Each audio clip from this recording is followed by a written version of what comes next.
무극전 1화 멸문의 불길. 새벽녘 하늘이 아직 어둠과 밝음 사이에서 망설이고 있을 때였다. 성루 위로 붉은 깃발이 펄럭이며 올라섰다. 황실의 상징인 용문장이 새겨진 그 깃발 아래로 검은 갑옷에 몸을 감싼 금해군들이 조용히 성문을 에워쌌다. 차가운 새벽 공기 속에서 그들의 숨결만이 하얗게 피어올랐다. 문을 막아라. 한 마리 개미도 빠져나가지 못하게 하라.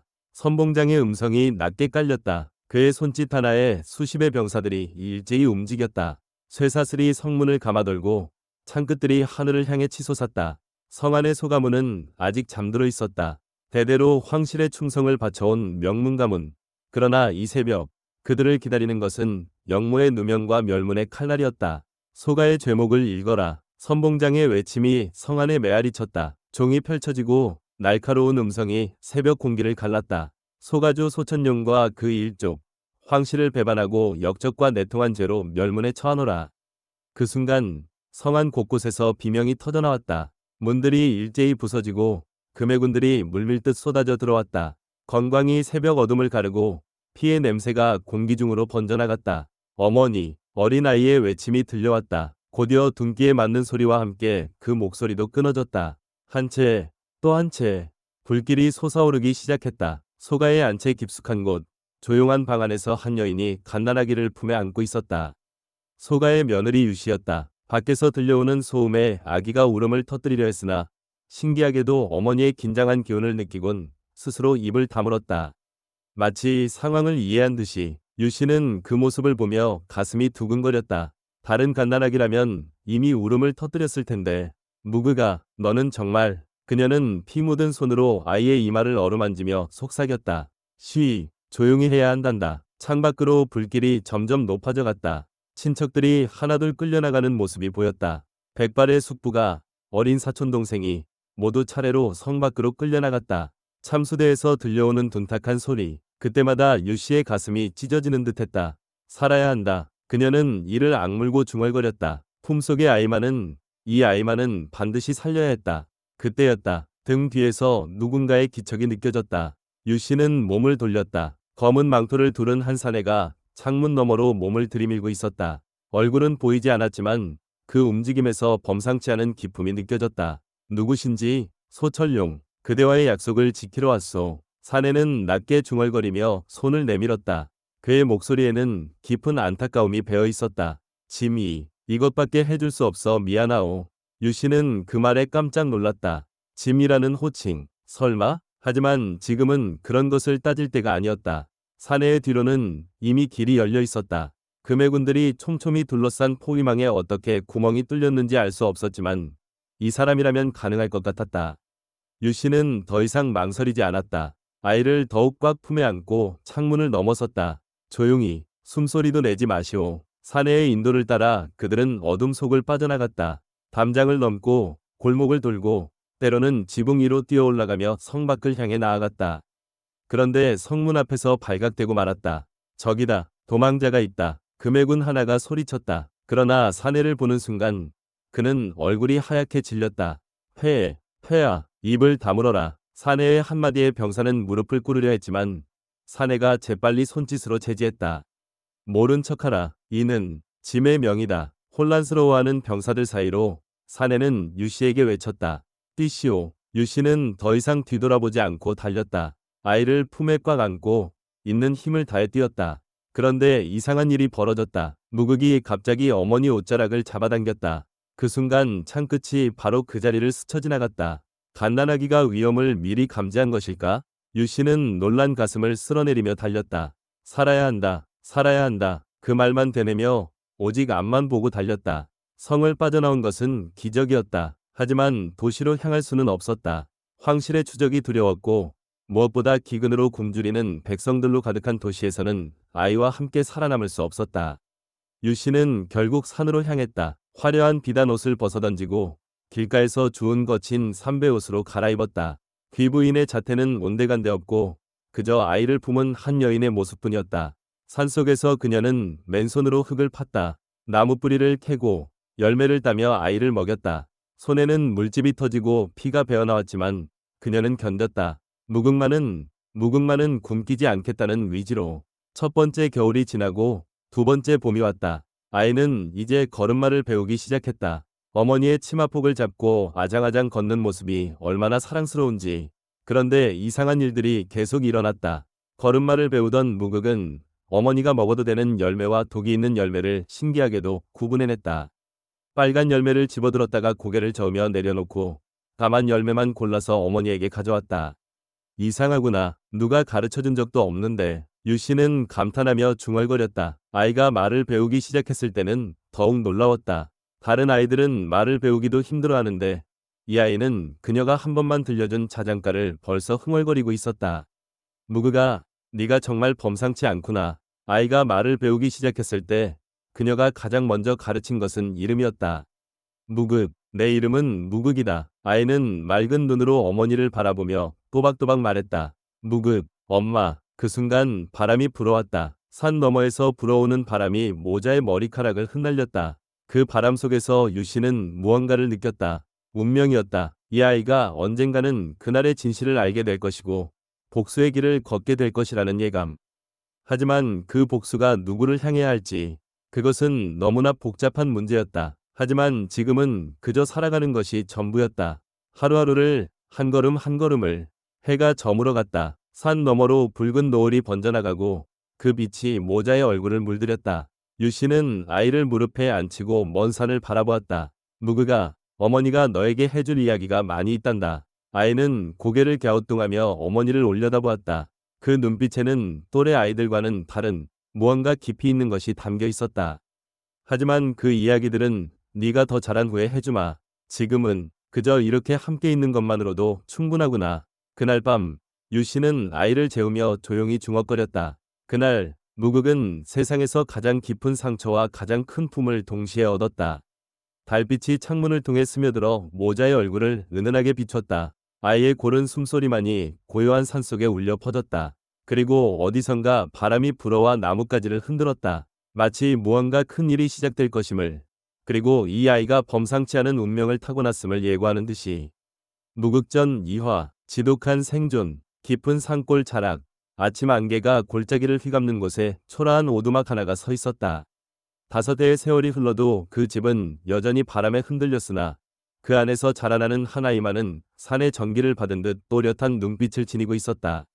무극이 손끝으로 흙을 만지작거리며 토끼 발자국을 살피고 있었다. 발톱 자국의 깊이, 발가락 사이의 간격, 심지어 털 한 올까지 놓치지 않는 그 집중력은 마치 노련한 사냥꾼의 것 같았다. 어미, 이 발자국을 보세요. 무극이 나뭇가지로 흔적을 가리키며 말했다. 여기서 멈췄다가 다시 뛴 흔적이에요. 분명 저 바위 그늘에 숨어 있을 거예요. 어머니는 아들의 뒷모습을 바라보며 탄식처럼 중얼거렸다. 너는 배우지 않아도 깨닫는 아이로구나. 그것이 복인지 화인지. 과연 바위 아래에서 토끼 한 마리가 귀를 쫑긋 세우고 앉아 있었다. 무극은 재빠르게 덫을 놓았고 순식간에 토끼를 잡아냈다. 그 솜씨는 아이라기보다는 산의 이치를 터득한 도인의 것 같았다. 하늘 끝 구름이 먹빛으로 변해가자 무극은 벌써 며칠 전부터 파돈 웅덩이로 달려갔다. 바람의 냄새와 새들의 울음소리로 비를 예측한 것이었다. 곧 굵은 빗방울이 떨어지기 시작했고 웅덩이는 금세물로 가득 찼다. 하늘의 뜻을 읽는구나. 어머니의 목소리에 경이로움과 걱정이 뒤섞였다. 불을 피울 때도 무극의 손끝은 신묘했다. 바람의 방향을 읽어 낙엽을 배치하고 나무의 수분을 손끝으로 짚어가며 불씨를 키웠다. 그 모습은 마치 불이 정령과 대화하는 듯했다. 이 아이는 자연과 하나가 되어 있다. 어머니는 속으로 놀라워했다. 나무를 벨 때는 더욱 놀라웠다. 무극은 먼저 나무의 결과 무게중심을 헤아린 뒤 도끼를 내려치는 각도를 계산했다. 나무는 그가 원하는 방향으로 정확히 쓰러졌다. 5살 아이의 솜씨라고는 믿기 어려운 천지의 이치를 꿰뚫은 경지였다. 산 아래 마을로 내려가 약초를 팔 때면 장터가 술렁였다. 저 꼬마가 어디서 이런 약초를 구해왔단 말이냐? 인맥의 결까지 보고 약효를 가려낸다니. 신기하구나. 무극은 상인들의 의심 어린 시선에 태연히 대답했다. 이 뿌리는 달이 차오를 때 캤고요. 저 잎사귀는 이슬이 내릴 때 따온 것입니다. 그래야 약성이 가장 강해집니다. 상인들은 입을 다물지 못했다. 저 아이 눈빛 좀 봐라. 범상치 않은 인물이 되겠구나. 어머니가 가르쳐준 약초 지식을 무극은 한 번만 들어도 기억했다. 독초와 약초를 구분하는 것은 물론 그 효능까지 응용해 새로운 조합을 만들어냈다. 심지어 어미도 모르는 배합법을 스스로 터득하기까지 했다. 아이야, 어찌 그리 빨리 터득하느냐? 그냥 풀들이 말해주는 것 같아요. 이 풀은 아프다고, 저 풀은 기쁘다고. 어머니의 등골에 서늘한 기운이 스쳤다. 이 아이의 재능이 때로는 두려웠다. 길 잃은 사냥꾼이 다친 다리를 질질 끌며 오두막을 찾아왔을 때였다. 상처에서 고름이 새어나오고 열이 펄펄 끓고 있었다. 무극은 서슴없이 약초를 우려냈다. 쌉싸름한 약재의 향이 오두막을 가득 채웠다. 이것을 드시고 상처에는 이 약즙을 발라주세요. 사냥꾼이 반신반의하며 약을 받아먹자 놀랍게도 열이 금세 내렸다. 며칠 뒤 상처까지 말끔히 나아버렸다. 산속의 아이가 약초로 기적을 일으킨다더라. 소문은 산골 곳곳으로 퍼져나갔다. 무극은 이제 작은 약사라 불리기 시작했다. 하지만 어머니의 눈빛에는 늘 먹구름 같은 그림자가 어려 있었다. 특히 무극의 재주가 소문날 때마다 그 그림자는 더욱 짙어졌다. 아이야, 다시는 사람들 앞에서 그런 재주를 함부로 드러내지 마라. 왜요, 어미? 네가 누구인지 알게 되면. 어머니의 목소리가 떨렸다. 우리 둘 다 끝이다. 무극은 억울했지만 어머니의 두려움을 느꼈다. 그 두려움 속에는 단순한 걱정 이상의 무언가가 숨어 있었다. 어느 깊은 밤, 무극은 어머니가 잠든 틈을 타 작은 상자를 뒤지다가 황실 문양이 새겨진 장신구를 발견했다. 순간 심장이 세차게 뛰었다. 어머니가 결코 평범한 배경이 아님을 직감했다. 달빛이 창문으로 스며드는 가운데 어머니가 그 장신구를 품에 안고 눈물 흘리는 모습을 목격했다. 그 눈물에는 한과 그리움, 그리고 깊은 절망이 서려 있었다. 무극은 가슴이 조여오는 것을 느꼈다. 왜 숨겨야만 하는 걸까? 언젠가는 꼭 알아내리라. 어머니는 등 뒤에서 조용히 속삭였다. 무극아, 네가 살아남아야 내가 산다. 산허리를 스치는 바람이 유독 차가운 어느 날 저녁, 무극은 홀로 앉아 먼 산봉우리를 바라보았다. 언젠가는 이 산을 벗어나 세상으로 나가야 할 운명을 예감했다. 그것은 마치 강물이 바다로 흘러야 하는 이치와 같았다. 나의 전부이며 하나뿐인 어머니, 난 어머니를 지킬 거야. 그러나 가슴 깊은 곳에서는 또 다른 목소리가 메아리쳤다. 강해지지 않으면 죽는다. 죽지 않으려면 죽여야 산다. 무극의 눈빛이 어둠 속에서 서렸다. 5살 아이의 것이라고는 믿기 어려운 얼음처럼 차가운 결의가 그 속에 맺혀 있었다. 마치 겨울산의 칼바람처럼 매서운 의지였다. 달빛이 오두막을 은빛으로 물들이는 가운데 어머니와 아들은 각자의 비밀을 품고 잠들었다. 하지만 둘 다 알고 있었다. 이런 평온은 언제까지나 계속될 수 없다는 것을. 바람이 솔잎 사이로 스며들며 불길한 소리를 내었고 멀리서 올빼미 울음소리가 들려왔다. 그것은 마치 다가올 시련을 예고하는 전령의 목소리 같았다. 무극전 3화, 산과 아이. 산허리에 봄빛이 스며들 무렵 10살 무극은 작은 삽을 손에 쥐고 무릎을 땅에 댔다. 손끝은 이미 굳은 살로 거칠어졌을 때 그 움직임만큼은 물 흐르듯 부드러웠다. 뿌리를 상하지 않게 흙을 걷어내고 잎사귀 하나 꺾이지 않도록 줄기를 감싸 쥐는 모양새는 마치 어머니가 자신을 품듯 조심스러웠다. 이 풀은 뿌리가 세 갈래로 갈라진다. 두 뿌리는 독이요, 하나만이 약이니라. 어머니의 목소리가 바람결에 실려왔다. 무극은 고개를 끄덕이며 흙 속 뿌리를 더듬었다. 눈으로 보지 않아도 손끝의 감촉만으로 뿌리의 굵기와 결을 분별해냈다. 이것입니다. 캐낸 뿌리를 내밀자 어머니의 눈빛이 잠시 흔들렸다. 한 번 가르침에 열을 깨우치는구나. 칭찬이라기보다는 탄식에 가까운 음성이었다. 어머니는 아들의 머리를 쓰다듬으며 깊은 한숨을 삼켰다. 이 아이는 배우지 않아도 안다. 마치 누군가의 혼이 깃든 듯 해질녘 오두막 앞 평상에 캐온 약초들이 널려 있었다. 무극은 하나하나 집어들어 냄새를 맡고 인맥을 들여다보고 뿌리의 색을 가늠했다. 어머니가 가르쳐준 것은 기껏해야 20가지 풀이었으되 무극의 눈에는 그 너머의 이치가 보였다. 어머니, 말하거라. 이 풀과 저 풀은 서로 닮았으되 다릅니다. 잎의 결은 같으나 뿌리의 빛깔이 다르고 냄새 또한 한쪽은 시원하고 한쪽은 맵습니다. 어머니는 무릎을 꿇고 아들과 눈높이를 맞췄다. 그래, 맞다. 하나는 열을 내리고 하나는 길을 돋운다. 어찌 알았느냐? 모르겠습니다. 그저 손에 쥐면 알게 됩니다. 무극의 눈빛은 맑았으나 그 깊이를 가늠할 수 없었다. 어머니는 아들의 두 손을 감싸 쥐었다. 작고 여린 손이었으되 그 안에 담긴 예지는 범상치 않았다. 너는 배우지 않아도 깨닫는 아이로구나. 그 말에 무국은 고개를 가웃거렸다. 깨달음이라 함은 무엇입니까? 길을 걷지 않고도 목적지를 아는 것이니라. 보름이 지나 어머니는 무국과 함께 산 아래 마을로 내려갔다. 등에 진 바구니에는 손질한 약초들이 가득했다. 어머니는 치맛자락으로 얼굴을 가리고 무국에게도 삿갓을 깊이 눌렀었다. 사람의 눈길을 피하거라. 세상은 믿을 수 없느니라. 예, 어머니. 마을 어귀에 들어서자 오가는 이들의 시선이 모여들었다. 산속에서 내려온 모자라는 것을 모를 리 없었으되 누구도 먼저 말을 걸지는 않았다. 장터 한편 약재상 앞에 자리를 잡았다. 무슨 풀을 가져왔소? 상인이 코웃음을 쳤다. 여인네가 캐온 풀이라면 기껏해야 질 나쁜 잡초일 터였다. 그러나 바구니를 열어보는 순간 상인의 표정이 달라졌다. 이건 뿌리는 상처 하나 없이 온전했고 잎은 싱싱하게 살아있었다. 게다가 약효가 가장 강한 시기에 캐낸 것이 분명했다. 얼마요? 은자 5냥, 은자 10냥은 받아야 마땅하오. 무극이 나지막이 말했다. 삿갓 아래 어린 목소리였으되 그 또렷함에 상인이 움찔했다. 네, 네가 뭘 안다고. 이 뿌리는 3년 묵은 것입니다. 1년 묵은 것과는 약효가 다릅니다. 또한 이 잎은 서리가 내리기 전에 캐야 쓸모가 있으되 그 시기를 놓치면 값어치가 반으로 떨어집니다. 상인은 입을 다물지 못했다. 어디서 배웠느냐? 배우지 않았습니다. 그저 풀을 보면 알게 됩니다. 그날 이후 마을에는 소문이 돌기 시작했다. 산속에 사는 아이가 약초를 귀신같이 안다더라. 고작 10살밖에 안 됐는데 노련한 약사보다 낫다지 뭐냐. 처음엔 반신반의하던 이들도 직접 무극이 손질한 약초를 보고는 혀를 내둘렀다. 어느 날 손가락을 베어 피가 멎지 않던 농부가 무극을 찾아왔다. 아이야, 네가 약초를 잘 안다며? 이 피를 먹게 할 방도가 있겠느냐? 무극은 잠시 상처를 들여다보더니 품에서 작은 주머니를 꺼냈다. 이 풀잎을 씹어 상처에 바르십시오. 반식경이면 피가 멎을 것입니다. 정령이냐? 거짓을 말해 무엇하겠습니까? 농부는 반신반의하며 풀잎을 씹어 발랐다.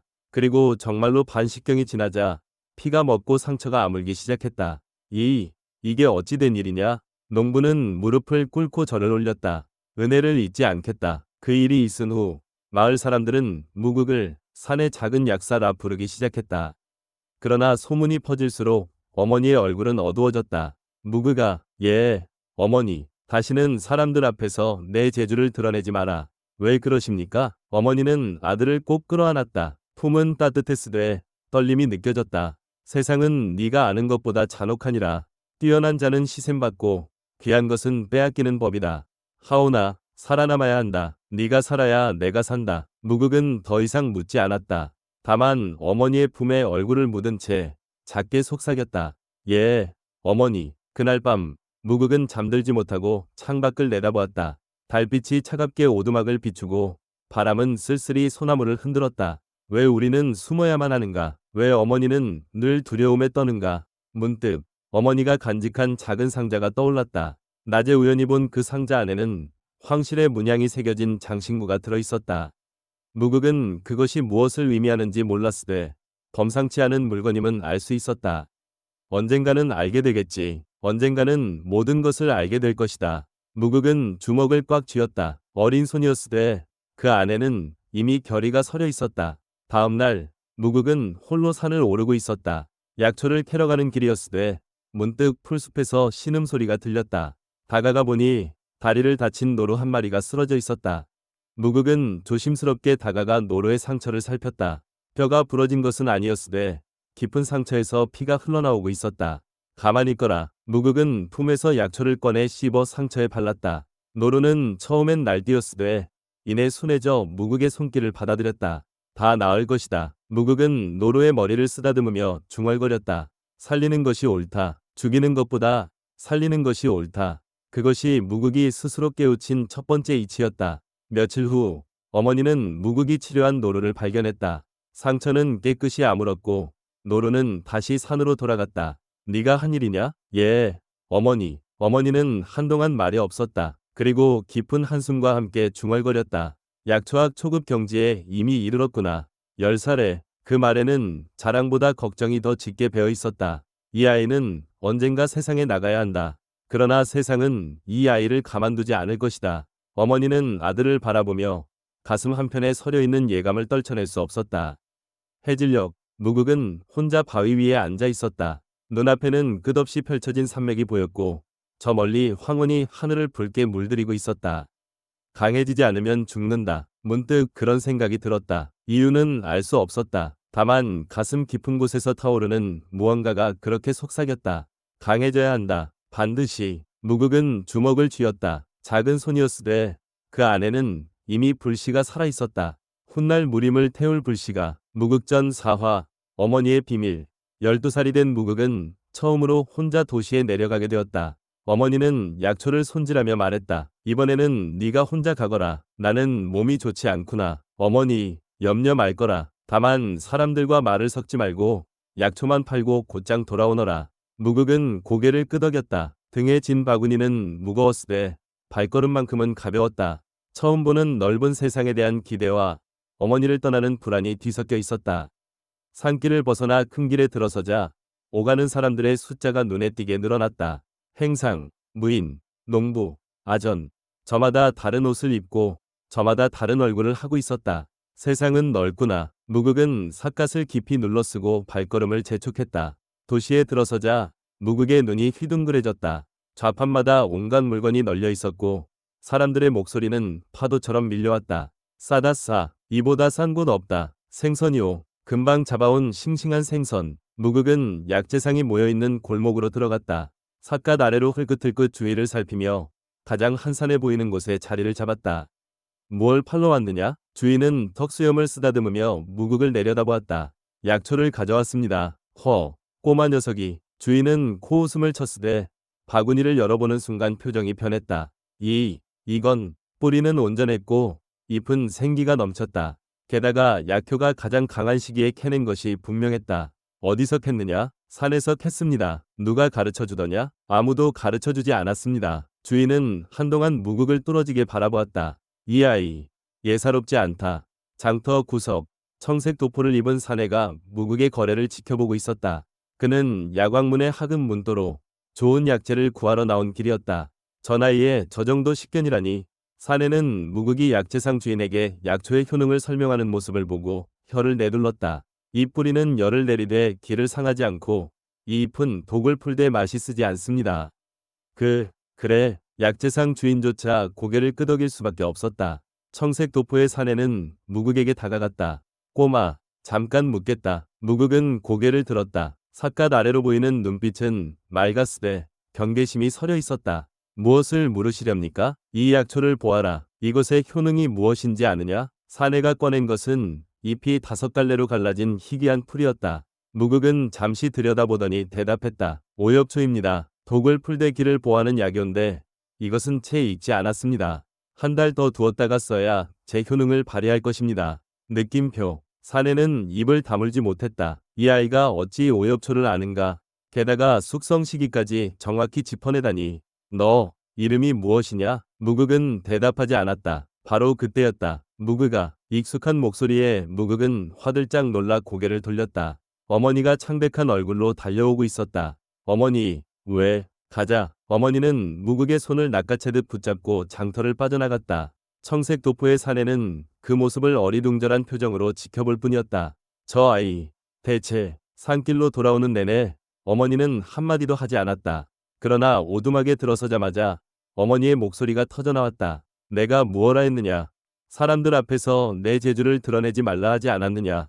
어머니의 목소리는 떨리고 있었다. 분노가 아니었다. 두려움이었다. 어머니, 저는 그저라니. 어머니는 무극의 어깨를 붙잡고 흔들었다. 네가 누구인지 알게 되면. 말이 채 끝나기도 전에 어머니는 고개를 떨구었다. 우리 둘 다 끝이다. 무극은 어머니의 떨리는 손을 느꼈다. 처음으로 어머니가 무서워하고 있다는 것을 깨달았다. 그날 밤 무극은 잠들지 못하고 누워 있었다. 어머니는 이미 깊은 잠에 빠진 듯 숨소리가 고요했다. 왜 그토록 두려워하시는가? 우리가 누구이기에 숨어야만 하는가? 무극은 조심스럽게 일어나 어머니의 물건들을 살폈다. 작은 괴짝, 헌옷까지, 그리고 손때 묻은 작은 상자. 무극은 손을 뻗었다. 상자를 여는 순간 달빛이 그 안을 비췄다. 느낌표. 무극의 숨이 멎었다. 상자 안에는 황금빛 장신구가 들어있었다. 그리고 그 위에는 선명하게 황실의 문양이 새겨져 있었다. 용의 형상, 봉황의 날개, 구름 무늬. 그것은 황종만이 지닐 수 있는 물건이었다. 무극의 손이 떨렸다. 어머니는 대체 누구신가? 무극은 조심스럽게 상자를 제자리에 돌려놓고 자리로 돌아갔다. 그러나 잠은 오지 않았다. 문득 창밖을 보니 어머니가 오두막 밖에 서 있었다. 달빛 아래 어머니는 무릎을 꿇고 앉아 있었다. 그 손에는 아까 그 장신구가 들려 있었다. 어머니는 장신구를 쥔 채 조용히 흐느꼈다. 소리 없이, 그러나 온몸으로 떨리며. 무극은 숨을 죽였다. 왜 우시는가? 왜 그토록 슬퍼하시는가? 바람이 불어와 어머니의 머리카락을 흩날렸다. 달빛은 차갑게 땅을 비췄고 어머니의 그림자는 길게 늘어져 있었다. 무극은 그 모습을 지켜보며 가슴 한편이 무너지는 것을 느꼈다. 다음 날 어머니는 언제 그랬냐는 듯 평온한 얼굴로 아침을 준비했다. 무극아, 밥을 먹거라. 예, 어머니. 무극은 아무 말도 하지 않았다. 어머니 또한 아무것도 묻지 않았다. 다만 두 사람 사이에는 보이지 않는 무언가가 자리 잡고 있었다. 언젠가는 알게 되겠지. 언젠가는 모든 것을 알게 될 것이다. 무극은 밥을 먹으며 속으로 다짐했다. 강해지지 않으면 안 된다. 강해져야만 어머니를 지킬 수 있다. 그날 이후 무극은 달라졌다. 약초를 캐는 손길은 더욱 빨라졌고 산을 오르는 발걸음은 더욱 가벼워졌다. 밤이면 홀로 바위 위에 앉아 하늘을 올려다보았다. 별들은 차갑게 빛났고 달은 외로이 떠 있었다. 나는 아직 약하다. 어머니조차 지킬 수 없는 나는 아직 아무것도 아니다. 무극은 주먹을 쥐었다. 어린 손이었으되 그 안에는 이미 결의가 자라나고 있었다. 훗날 무림을 뒤흔들 결의가, 훗날 황실을 무너뜨릴 결의가. 달빛이 오두막을 비추고 바람이 소나무를 흔들었다. 어머니는 창가에 서서 아들의 뒷모습을 바라보았다. 무극아, 네가 살아남아야 내가 산다. 그러나 네가 강해질수록 세상은 너를 놓아두지 않을 것이다. 어머니는 가슴에 손을 얹었다. 그곳에는 여전히 황실의 장신구가 품 안에 숨겨져 있었다. 그리고 그것은 복수의 씨앗이자 저주의 증표였다. 무극전 5화 첫 시험. 시험장으로 가는 길. 무극 18. 산중 오두막을 떠나 야광문으로 향하는 길은 천리오만 리였다. 새벽 이슬이 풀잎을 적시고 아침 안개가 산허리를 휘감을 무렵 무극은 등에 보따리를 지고 길을 나섰다. 보따리는 가벼웠으되 어깨에 실린 무게는 천근이요 만근이었으니 그것은 곧 어머니의 당부요 자신의 운명이었다. 어머니는 떠나는 아들의 손을 한참 제시도 연계속 편집이나 붙잡고 놓지 못하였다. 무극아, 너무 눈에 띄지 마라. 예, 어머니. 시험에 붙지 못해도 좋다. 다만 무사히 돌아오기만 하면. 목소리는 떨렸고 눈가에는 이슬 같은 것이 맺혀 있었다. 아침 해가 어머니의 흰 머리칼을 비추니 그 모습은 한 포기 수묵화처럼 무극의 가슴에 새겨졌다. 무극은 무릎을 꿇고 삼배를 올렸다. 염려 마십시오. 이 자식 반드시 돌아오겠나이다. 산길을 내려오며 뒤를 돌아보니 어머니는 여전히 그 자리에 서서 손을 흔들고 계셨다. 점점 작아지는 그 모습을 보며 무극은 주먹을 꽉 쥐었다.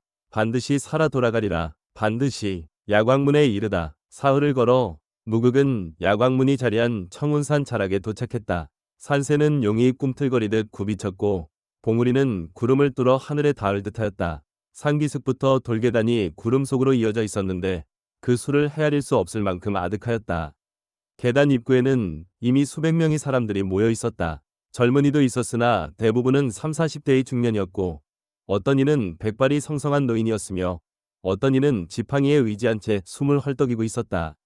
모두가 한평생을 약초에 바친 이들이었으되 야광문의 문턱은 여전히 높고도 험하였다. 올해도 경쟁이 치열하구만. 야광문 입문시험은 10년에 한 번뿐이라지 않나. 이번을 놓치면 평생 기회가 없어. 허나 합격률이 100명 중 하나라니. 수군거리는 소리가 사방에서 들려왔다. 무극은 조용히 계단 끝자락에 자리를 잡고 앉았다. 삿갓을 깊이 눌러쓰고 시선을 땅에 고정한 채 호흡을 가다듬기 시작했다. 마치 고요한 호수처럼 마음속 잔물결을 하나하나 가라앉히는 중이었다. 조롱과 비웃음. 그때였다. 저기 좀 봐라. 애송이 하나 섞여있네. 굵은 목소리가 들려왔다. 무극이 고개를 들자 덩치 큰 사내 하나가 코웃음을 치며 다가오고 있었다. 사내의 걸음걸이는 거칠었고 눈빛은 거만하였다. 야 꼬마, 여기가 어딘 줄 알고 왔느냐? 야광문 입문시험이 동네 서당 입학시험인 줄 아냐?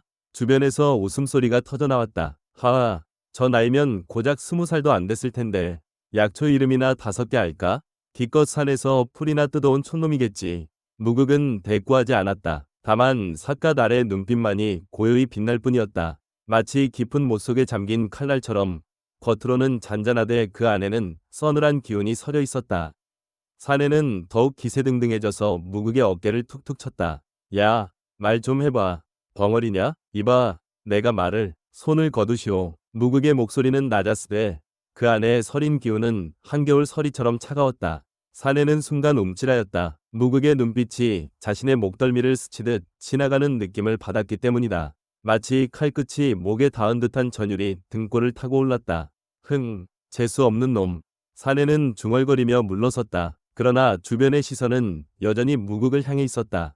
조롱과 의심, 그리고 약간의 호기심이 뒤섞인 눈빛들이었다. 시험장에 들어서다. 정오가 되자 야광문의 중급 약학사가 나타났다.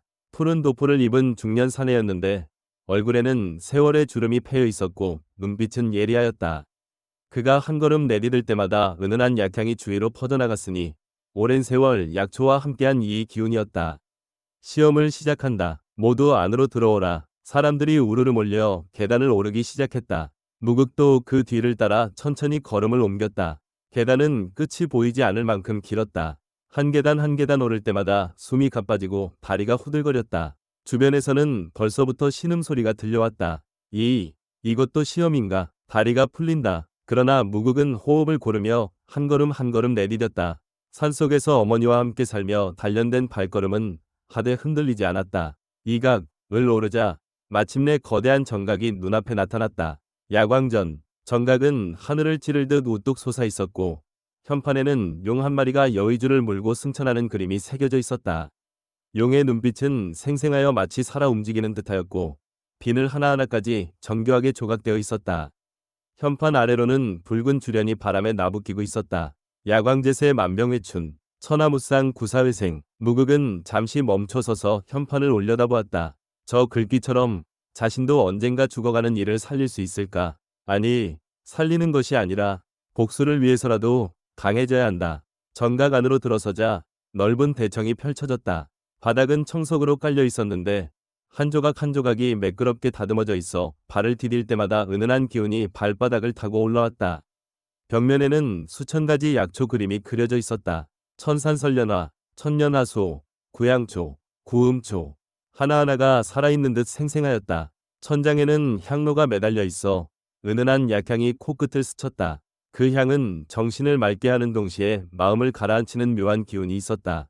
응시자들은 저마다 자리를 잡고 앉았다. 모두 긴장한 표정이었으되 무극만은 고요히 눈을 감고 있었다. 마치 산속 바위처럼 흔들림이 없었다. 시험의 시작. 잠시 후 중급 약학사가 문제지를 나눠주었다. 시험 규칙을 말한다. 약학사의 목소리가 대청에 울려 퍼졌다. 일각 안에 10문제를 풀어라. 단 한 문제라도 틀리면 탈락이다. 또한 빈칸이 있어도 탈락이요.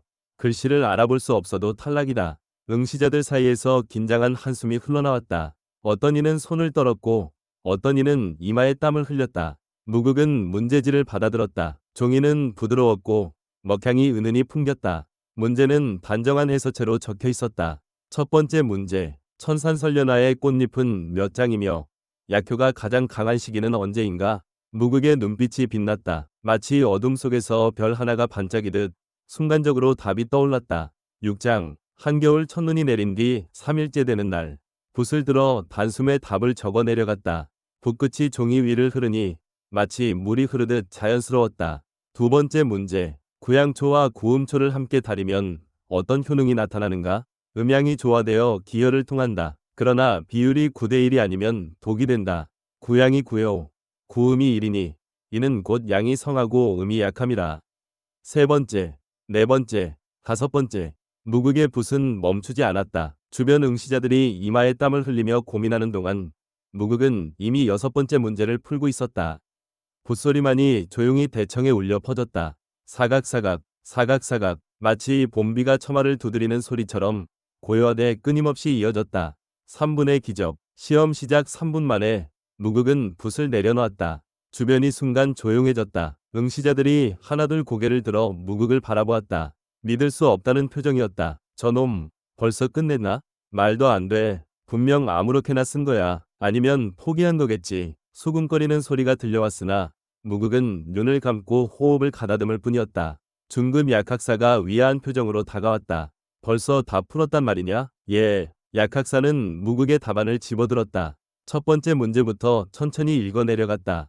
그러다 문득 손이 떨리기 시작했다.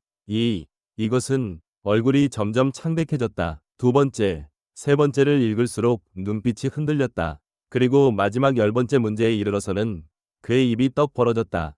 정답을 넘어섰다. 주변 응시자들이 웅성거렸다. 무슨 소리야? 정답을 넘어섰다니? 약학사는 답안지를 꼭 쥔 채 황급히 대청 안쪽으로 뛰어들어갔다. 충격의 파문, 정각 깊숙한 곳, 상급 약학사들이 모여있는 방, 촛불이 은은히 타오르고 향로에서는 백단향 연기가 피어오르고 있었다. 백발의 상급 약학사 3명이 앉아 차를 마시며 한담을 나누고 있었다. 올해는 쓸만한 인재가 있을까? 글쎄, 10년 전에도 그리 말했지만 결국 하나도 못 뽑았지 않나. 야광문의 시험이 원래 까다롭기는 하지. 바로 그때 문이 벌컥 열리며 중급 약학사가 뛰어들어왔다. 대체 무슨 일이냐? 상급 약학사 하나가 인상을 찌푸렸다.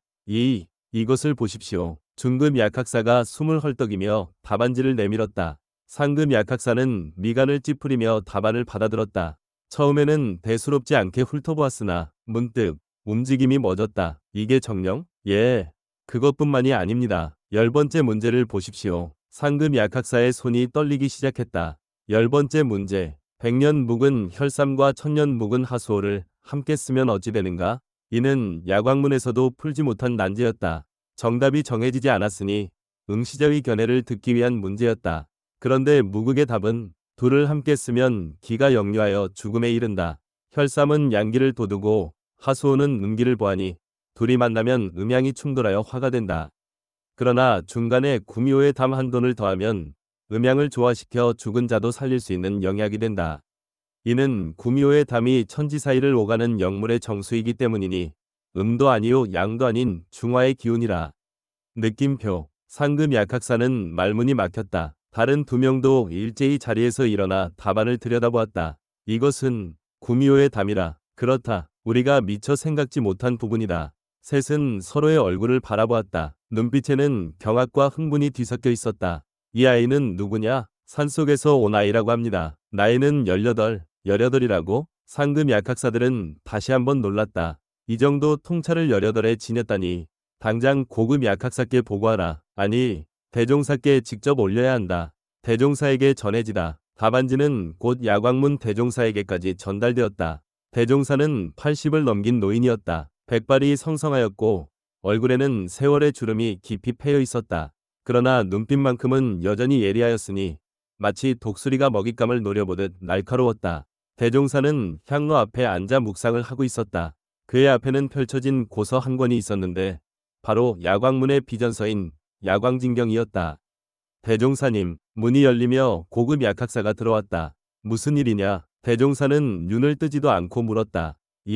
이것을 보십시오. 고급 약학사가 답안지를 내밀었다. 대종사는 천천히 눈을 떴다. 그리고 답안지를 받아들어 읽기 시작했다. 처음에는 담담했다. 그러나 점점 눈빛이 변하기 시작했다. 첫 번째 문제, 완벽한 정답. 두 번째 문제, 역시 완벽. 세 번째, 네 번째, 그리고 10번째 문제에 이르렀을 때 대종사의 손이 떨렸다. 평생을 약하게 바친 그였다. 천하의 명의를 수없이 보았고 기재도 많이 만났다. 그러나 이런 통찰은 처음이었다. 정답을 넘어 새로운 길을 제시했다. 대종사는 천천히 자리에서 일어섰다. 이 아이는 누구냐? 산속에서 온 아이라고 합니다. 이름은 무극이라. 무극. 대종사는 그 이름을 되뇌었다. 당장 그 아이를 데려오라. 내가 직접 만나야겠다. 예. 고급 약학사가 황급히 방을 나갔다. 대종사는 창밖을 바라보았다. 저 아래 시험장 대청에 범상치 않은 인재가 있었다. 이 아이는 혹시 야광문을 다시 일으킬 자인가?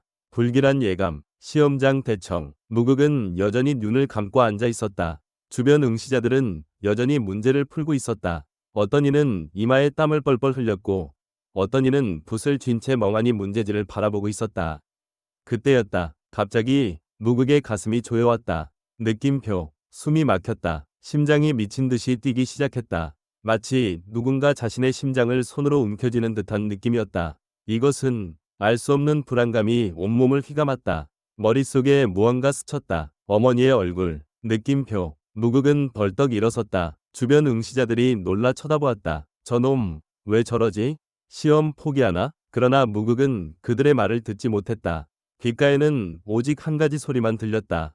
환청 같았으되 너무나 또렷했다. 비명소리, 어머니의 비명소리. 어머니, 무극의 입에서 낮은 신음이 흘러나왔다. 시험장을 박차고 바로 그때 약학사들이 대청으로 들어왔다. 무극이라는 자가 누구냐? 대종사께서 부르신다. 응시자들이 술렁였다. 대종사께서 직접? 도대체 무슨 일이지? 3분 만에 푼 그 애송이 말인가? 그러나 무극은 이미 뒤를 돌아 걸어가고 있었다. 잠깐, 어디 가는가? 약학사가 소리쳤으나 무극은 멈추지 않았다. 대청 문을 박차고 나가 계단을 뛰어내려가기 시작했다. 저 놈을 잡아라. 약학사들이 뒤쫓았으나 무극의 발걸음은 바람보다 빨랐다. 한 계단, 두 계단, 10계단. 미친 듯이 계단을 내려갔다. 넘어질 듯 위태로웠으되 몸은 저절로 균형을 잡았다. 어머니, 무사하십시오. 제발. 산길로 접어들자 무극은 더욱 속도를 높였다. 나뭇가지가 얼굴을 핥기었고 돌에 발이 걸렸으나 신경 쓰지 않았다. 오직 한 곳, 산속 오두막을 향해 달렸다. 대종사의 탄식, 야광전 꼭대기. 대종사는 창밖을 바라보고 있었다. 멀리 산 아래로 달려가는 작은 점 하나가 보였다. 마치 불붙은 화살처럼 쉬지 않고 달리고 있었다. 저 아이는 누구냐? 대종사는 답안지를 손에 쥔 채 중얼거렸다. 정답을 넘어 새로운 길을 제시했다.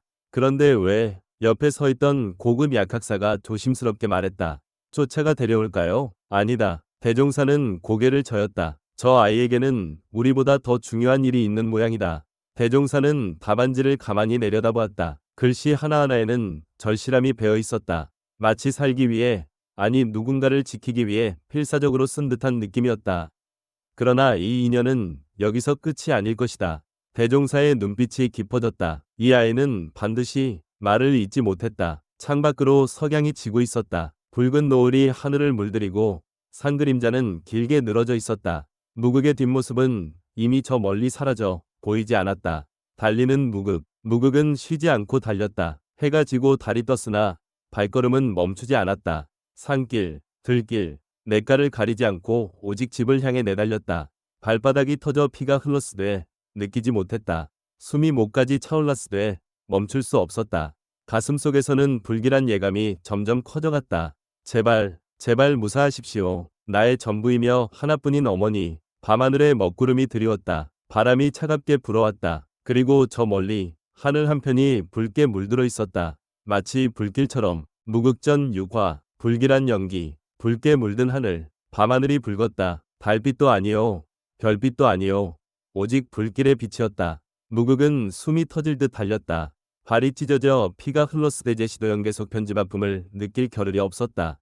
온 정신은 오직 한 곳, 산속 오두막을 향해 있었다. 아니다. 아니어야 한다. 산허리를 돌아서는 순간 무극의 발걸음이 멎었다. 멀리 자신이 태어나고 자란 그곳에서 검붉은 연기가 하늘로 치솟고 있었다. 연기는 용처럼 꿈틀거리며 구름을 뚫고 올라갔고 그 아래로는 불길이 혀를 날름거리며 어둠을 핥고 있었다. 느낌표. 무극의 입에서 비명이 터져나왔다. 어머니. 목소리는 산을 울렸고 메아리는 골짜기를 타고 흘러갔다. 어머니, 어머니. 그러나 돌아오는 것은 메아리뿐. 대답은 없었다. 폐허가 된 집. 미친 듯 달려 도착한 곳은 이미 잿더미였다. 오두막은 무너져 내렸고 기둥은 새까맣게 타 있었다. 지붕은 반쯤 내려앉아 있었고 벽은 허물어져 뼈대만 앙상이 드러나 있었다. 아직도 군데군데 불씨가 남아 붉게 빛나고 있었고 연기는 여전히 피어올랐다. 타다 남은 나무에서는 지글지글 소리가 났고 바람이 불 때마다 재가 날려 무극의 얼굴을 스쳤다. 무극은 그 앞에 무릎을 꿇었다. 어머니. 목소리는 떨렸고 손은 불탄 잔해를 더듬었다. 뜨거웠다. 손끝이 타들어가는 듯 아팠으되 무극은 멈추지 않았다. 잔해를 헤치고 무너진 기둥을 들어올리며 어머니를 찾았다. 어머니, 어디 계십니까? 목청이 터져라 외쳤으나 대답은 없었다. 바람만이 쓸쓸히 잿더미를 훑고 지나갈 뿐이었다. 무극은 미친 듯이 잔해를 헤쳤다. 손에서 피가 흘렀고 옷은 재투성이가 되었다. 그러나 어머니는 없었다. 어디 계신가? 어디에? 핏자국과 금해군의 흔적. 무극은 주변을 살폈다. 땅바닥에는 피얼록이 여기저기 흩어져 있었다. 핏자국은 오두막에서부터 시작하여 뒤편 숲 쪽으로 이어져 있었다. 끌려간 흔적이었다. 무극은 땅바닥을 자세히 들여다보았다. 발자국이 어지럽게 찍혀 있었다. 군화의 자국이었으니 최소 10여 명은 되었다. 그리고 발견했다. 바닥에 떨어진 금속 장식. 무극은 그것을 집어들었다. 달빛이 금속을 비추니 그 위에 새겨진 문양이 선명히 드러났다.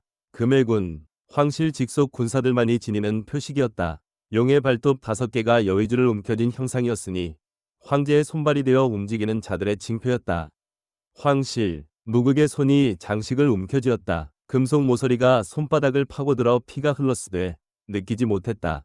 황실이 어머니를 손에서 피가 뚝뚝 떨어졌다. 피는 잿더미 위에 떨어져 재와 뒤섞여 검붉은 진흙이 되었다. 절벽으로 무극은 벌떡 일어나 오두막 뒤편으로 달렸다. 핏자국을 따라 숲을 지나자 그곳에는 깎아지른 절벽이 있었다. 절벽은 천 길이나 되어 보였다. 아래는 칠흑 같은 어둠이 입을 벌리고 있었고 바닥은 보이지 않았다. 바람이 절벽 아래에서 불어올라와 귀를 찢는 듯한 소리를 냈다. 무극이 절벽 가장자리에 다다르자 그곳에도 피얼룩이 남아 있었다. 그리고 찢어진 천조각, 느낌표. 무극은 몸을 떨며 그것을 집어들었다. 어머니의 옷자락이었다. 평소 어머니가 입던 그 옷이었다. 색은 발에 있었으되 손때가 묻어있어 익숙한 냄새가 났다. 천조각에는 피가 묻어 있었고 칼에 베인 듯 깨끗하게 잘려 있었다. 무극은 절벽 아래를 내려다보았다. 어둠만이 입을 벌리고 있었다. 바람이 불어올라와 무극의 옷자락을 휘날렸다. 여기서 떨어지신 건가? 어머니. 무극의 외침이 절벽 아래로 떨어져 내렸다. 메아리가 돌아왔다. 어머니. 점점 작아지다가 마침내 사라졌다. 무릎 꿇은 복수. 무극은 절벽 가장자리에 무릎을 꿇었다. 찢어진 천조각을 가슴에 꼭 안고 고개를 떨구었다. 눈물이 흘렀다. 처음에는 조용히, 그러다 온몸을 떨며 흐느꼈다. 나의 전부이며 목소리가 끊겼다. 하나뿐인 어머니. 바람이 불어와 무극의 머리카락을 흩날렸다.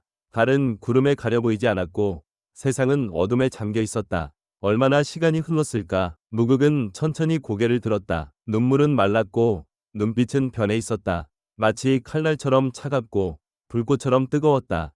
복수는 광명이다. 목소리는 낮았으되 그 안에 담긴 결의는 천지를 가르듯 날카로웠다. 무극은 천천히 일어섰다. 손에는 여전히 어머니의 옷자락이 쥐어져 있었고 가슴에는 금해군의 장식이 품어져 있었다. 죽지 않으려면 죽여야 산다. 바람이 크게 불었다. 무극의 옷자락이 나부끼니 마치 검은 날개를 펼친 듯하였다.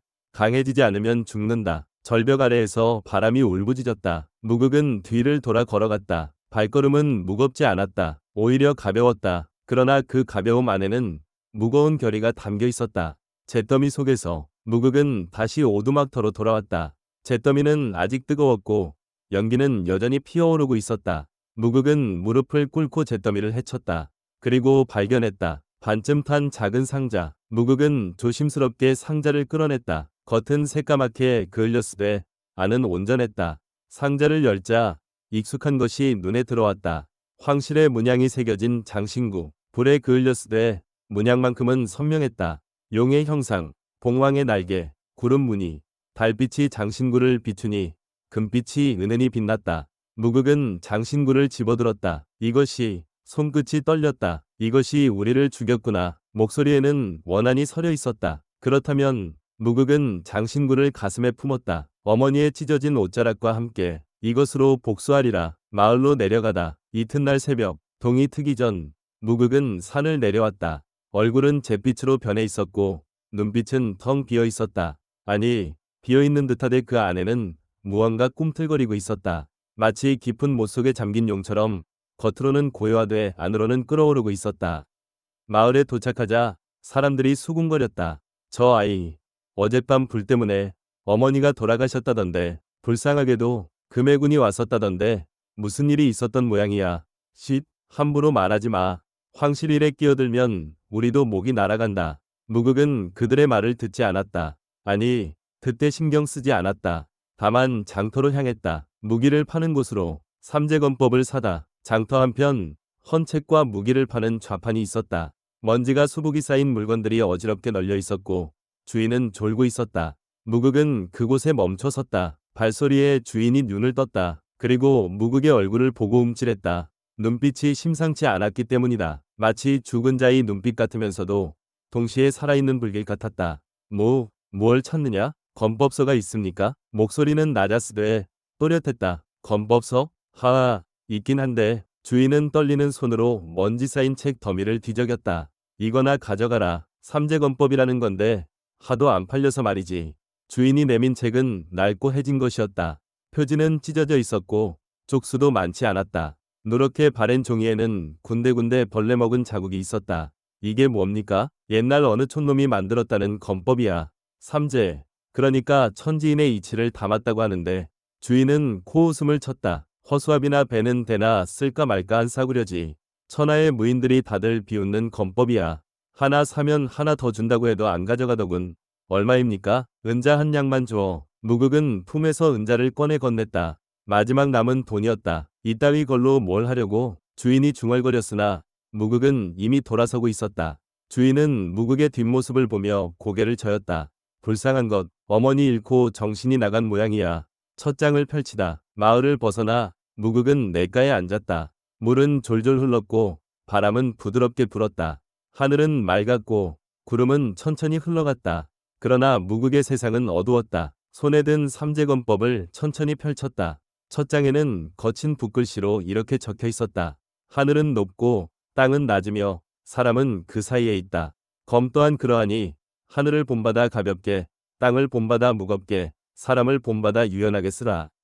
천식은 위를 가르고 지식은 아래를 치며 인식은 허를 찌른다. 삼재가 하나 되면 천하의 막을 자 없으리라. 무극은 눈을 감았다. 검, 복수의 도구, 사륙의 길. 무극은 책을 덮고 일어섰다. 냇물에 손을 담갔다. 차가운 물이 손끝을 적셨다. 그리고 물에 비친 자신의 얼굴을 보았다. 낯설었다. 눈빛이 달라져 있었다. 죽지 않으려면 죽여야 산다. 낮은 목소리가 냇물 소리에 섞여 흘러갔다. 강해지지 않으면 죽는다. 물에 비친 얼굴이 일렁였다. 이것으로 충분하다. 산속으로 돌아가다. 무극은 다시 산으로 올랐다. 불탄 오두막터를 지나 더 깊은 곳으로 들어갔다. 아무도 없는 곳, 아무도 찾지 않는 곳. 그곳에서 무극은 멈춰 섰다. 나무 한 그루가 우뚝 서 있었다. 오래된 소나무였고 줄기는 굵고 단단했다. 천년은 묵었을 듯한 고목이었으니 새아름은 좋게 되었다. 무극은 주변에서 나뭇가지 하나를 주워들었다. 곱고 단단한 가지였다. 검처럼 쥐었다. 그리고 삼재검법 첫 초식을 떠올렸다. 천식 하늘을 가르다. 무극은 천천히 가지를 위로 들어올렸다. 숨을 들이마셨다. 그리고 내쉬며 가지를 내리쳤다. 휙, 바람을 가르는 소리만 났다. 무극은 다시 들어올렸다. 또 내리쳤다. 휙, 또 들어올렸다. 또 내리쳤다. 휙휙휙, 피 흐르는 손. 해가 중천에 떴다. 무극은 멈추지 않았다. 나뭇가지를 휘두르고 또 휘두르고 또 휘둘렀다. 손바닥에 물집이 잡혔다. 그래도 멈추지 않았다. 물집이 터져 피가 흘렀다. 그래도 멈추지 않았다. 피가 나뭇가지를 타고 흘러내렸다. 땅에 떨어져 붉은 점을 찍었다. 휙휙휙, 해가 서쪽으로 기울었다. 그림자가 길게 늘어났다. 무극의 그림자는 마치 검을 휘두르는 귀신처럼 보였다.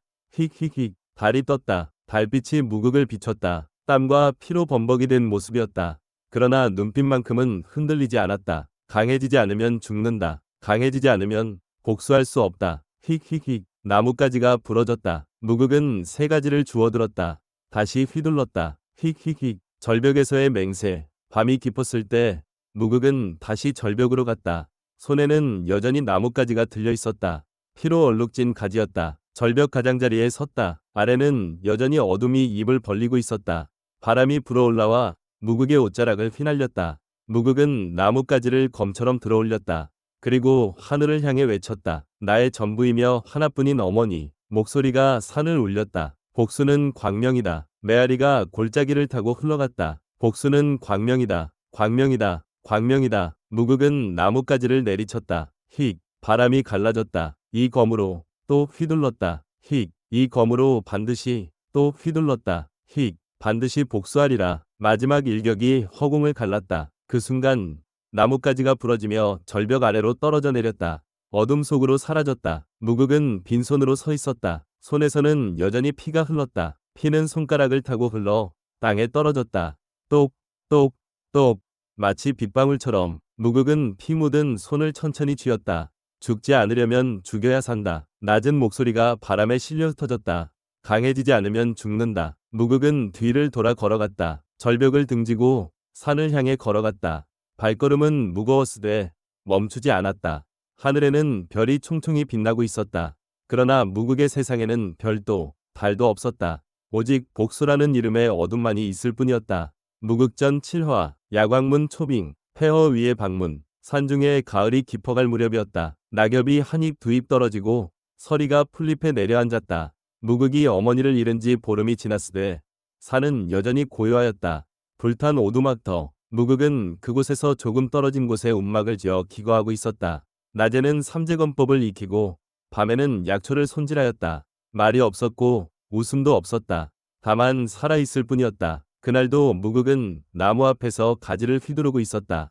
휙휙휙 손에는 이미 굳은 살이 박혀 있었고 동작은 처음보다 빨라져 있었다.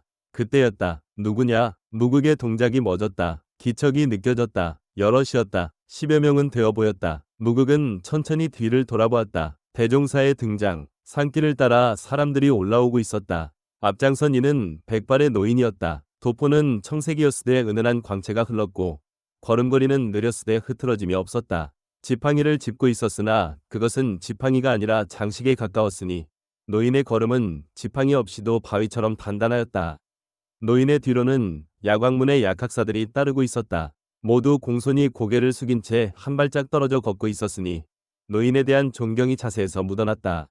무극은 직감했다. 범상한 이가 아니다. 노인이 무극을 보았다. 그 눈빛은 깊었다. 마치 천년 묵은 우물처럼 바닥을 알 수 없었다. 탁하지 않았으되 막지도 않았고 부드러웠으되 날카로웠다. 보는 것만으로도 무극은 온몸이 꿰뚫리는 느낌을 받았다. 노인이 입을 열었다. 네가 무극이냐? 목소리는 낮았으되 산을 울렸다.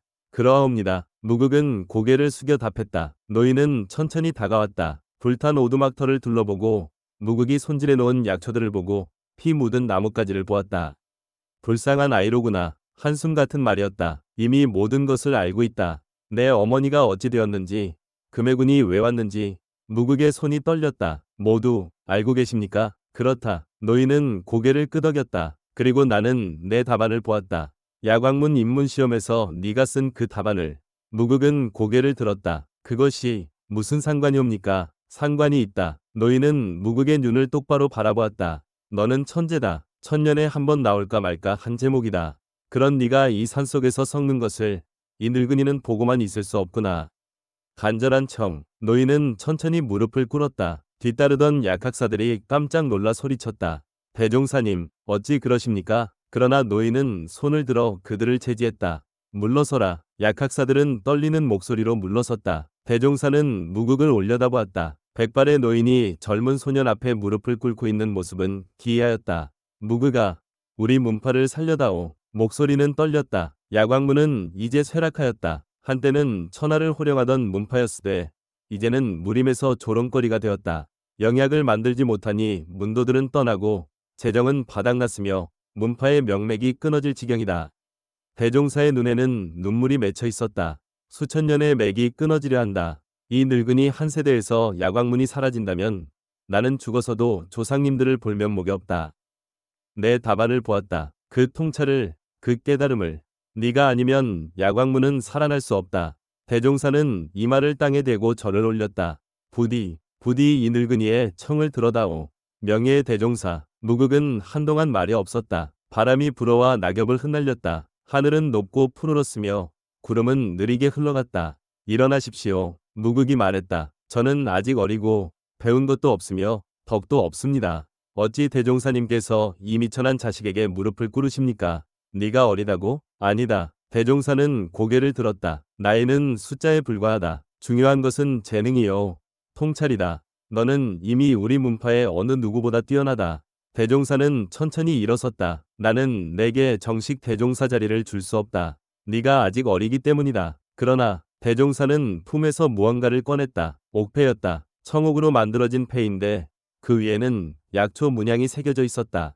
은은한 광채가 흘렀으니 범상한 물건이 아니었다.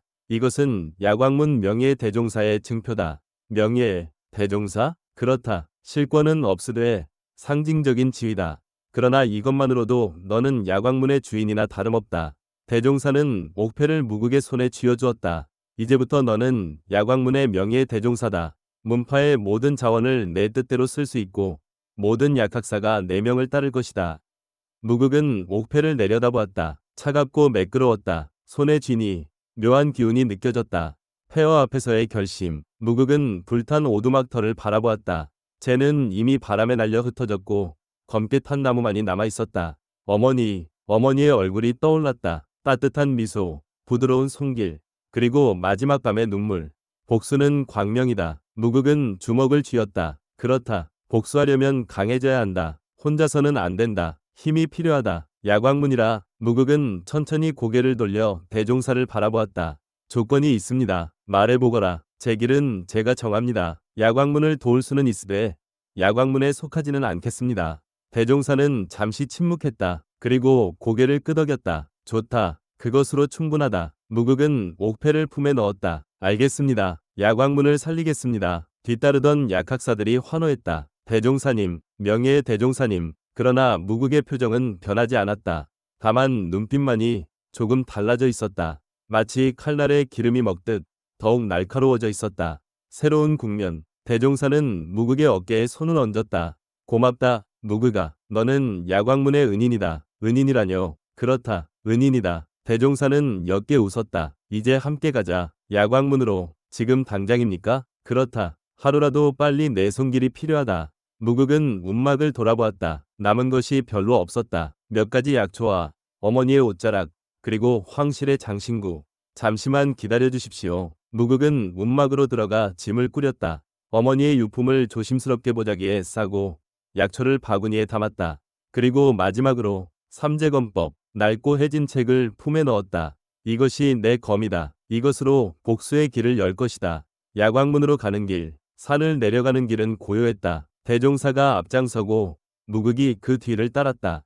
약학사들은 양옆에서 호위하듯 걸었다. 무국아, 대종사가 말했다. 야광문에 도착하면 네가 해야 할 일이 많다. 먼저 고대 도식들을 보여주겠다. 우리가 수백 년간 풀지 못한 것들이다. 도식, 그렇다. 2000년 전부터 전해 내려오는 약초 배합 도식들이다. 그러나 세월이 흐르며 해석이 잘못되었는지 우리가 만든 영약은 제대로 효과를 내지 못했다.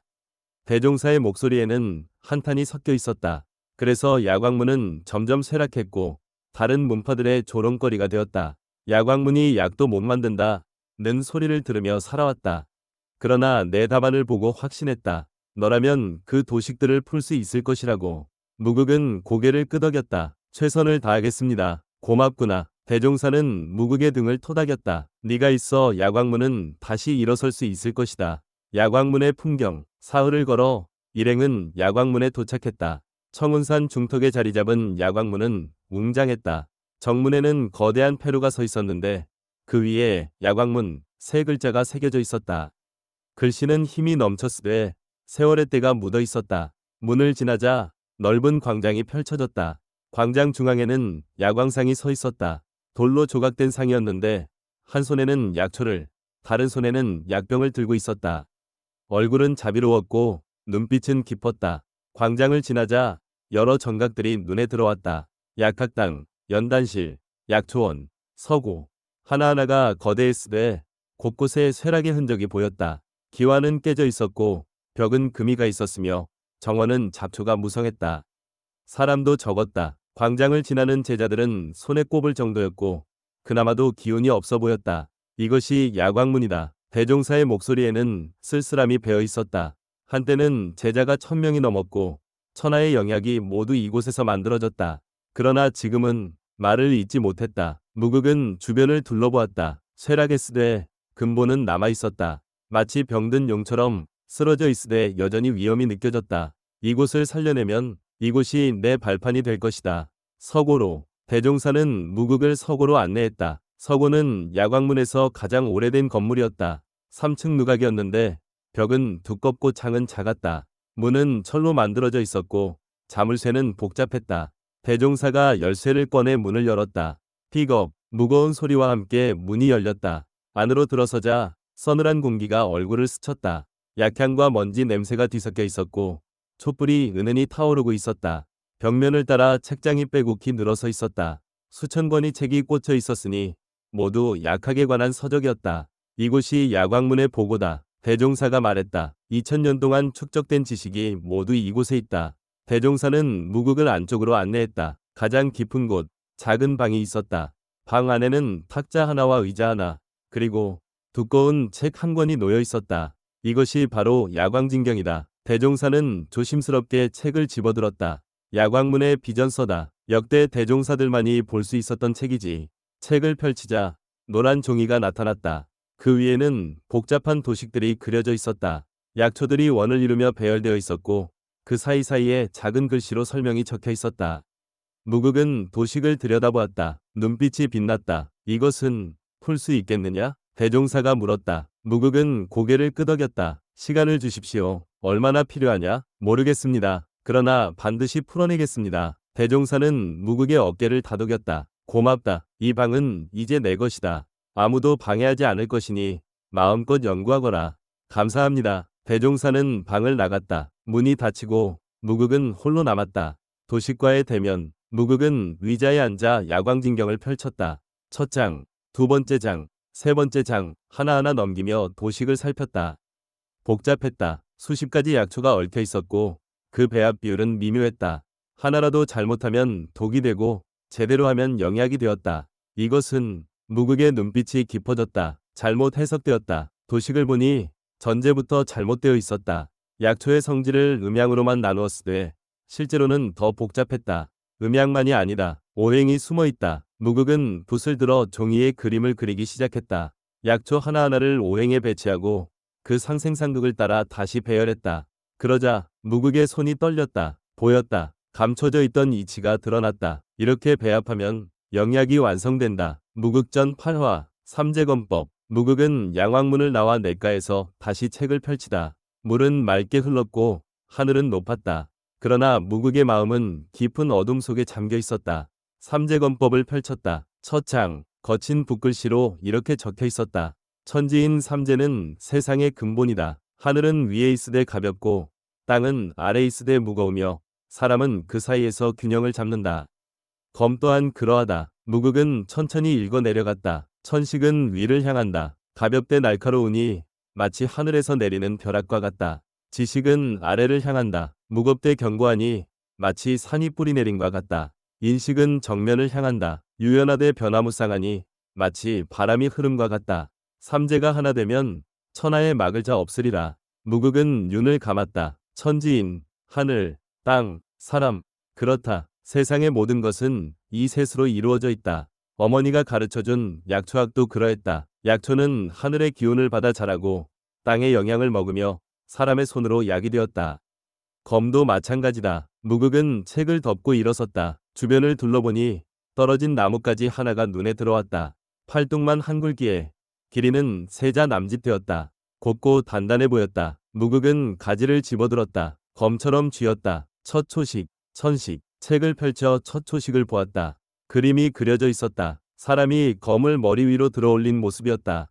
발은 어깨 너비로 벌리고 무릎은 살짝 굽혀져 있었다. 검 끝은 하늘을 향하고 있었다. 천식 하늘을 가르다. 검을 머리 위로 들어올려 하늘의 기운을 받는다.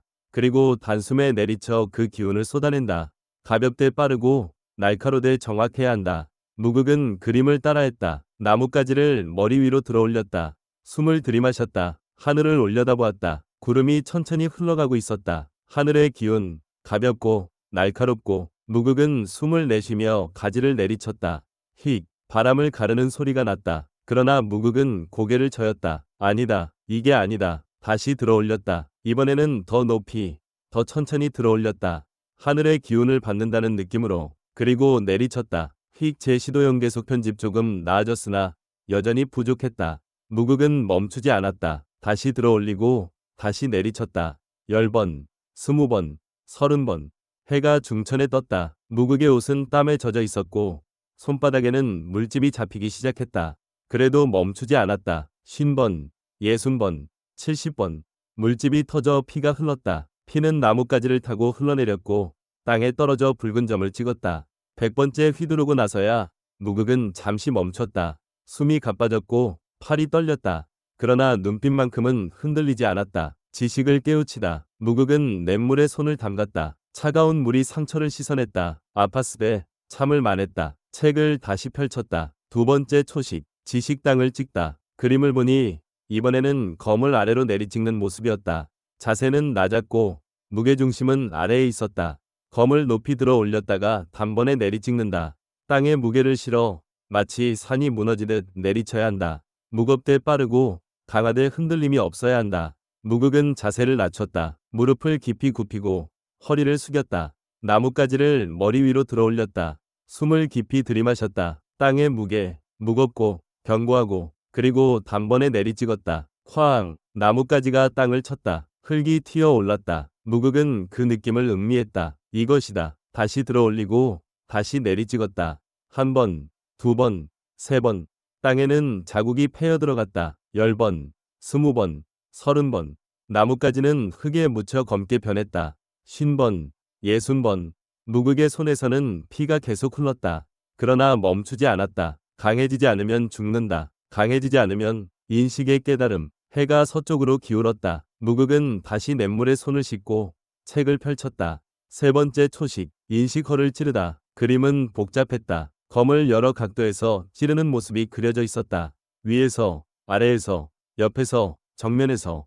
사람은 변화한다. 고정되어 있지 않고 흐름에 따라 움직인다. 인식도 그러하다. 상대의 허를 보고 찌르되 한 가지 방법에 얽매이지 말라. 물이 그릇에 따라 모양을 바꾸듯 검도 상황에 따라 변해야 한다. 무극은 나뭇가지를 들었다. 앞으로 찔렀다. 휙. 옆으로 찔렀다. 휙. 위로, 아래로 비껴서 하나하나 시도해보았다. 그러다 문득 깨달았다. 천식과 지식이 합쳐지면 인식이 된다. 하늘의 가벼움과 땅의 무거움.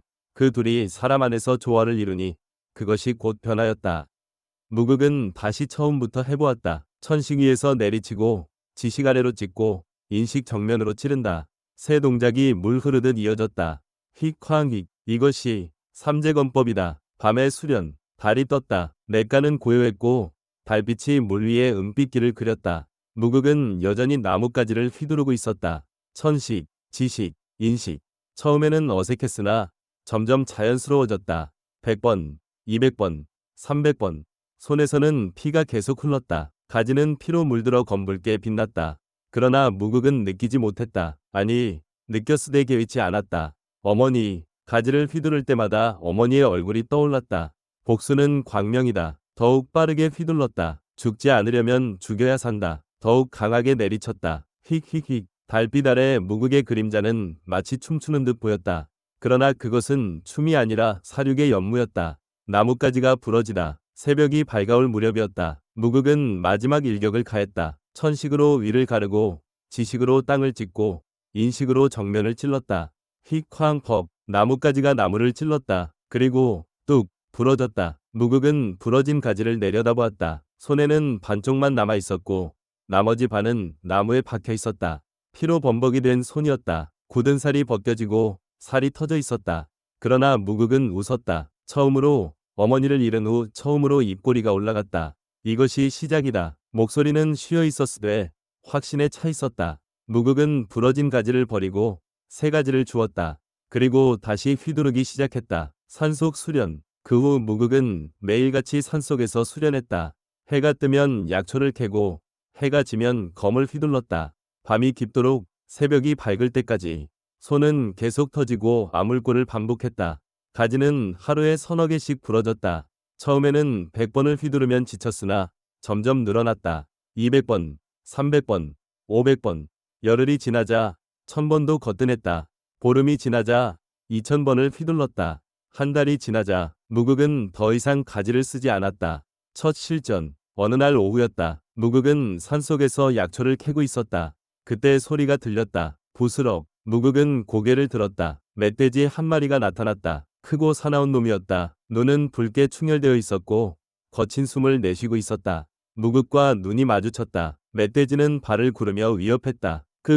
무극은 천천히 일어섰다. 손에는 약초를 캐던 작은 칼이 들려 있었다. 멧돼지가 돌진했다. 쿵쿵쿵. 땅이 울렸다. 무극은 움직이지 않았다. 다만 숨을 고르고 칼을 쥔 손에 힘을 주었다. 멧돼지가 코앞까지 왔다. 그 순간 무극이 움직였다. 한 걸음 비켜서며 칼을 휘둘렀다. 천식 위에서 아래로 내리쳤다. 칼날이 멧돼지의 목덜미를 스쳤다. 찰칵 피가 튀었다. 멧돼지는 비명을 지르며 쓰러졌다. 끼익 무극은 피 묻은 칼을 내려다보았다. 손은 떨리지 않았다. 눈빛은 차가웠다. 첫 번째다. 나지막한 중얼거림이었다. 검의 위미. 무극은 멧돼지를 해체했다. 고기는 말려서 식량으로 삼고 가죽은 벗겨두었다. 그리고 피를 씻으며 생각했다. 검은 죽이는 것이다. 그러나 죽여야 산다. 멧돼지를 죽였으니 나는 살 수 있다. 황실을 죽여야 어머니의 원한을 갚을 수 있다. 무극은 하늘을 올려다보았다. 구름이 흘러가고 있었다. 복수는 광명이다. 바람이 그 말을 실어날랐다. 삼재건법의 본질. 그날 밤 무극은 다시 책을 펼쳤다. 이제 앞부분은 외울 정도로 익숙해졌다.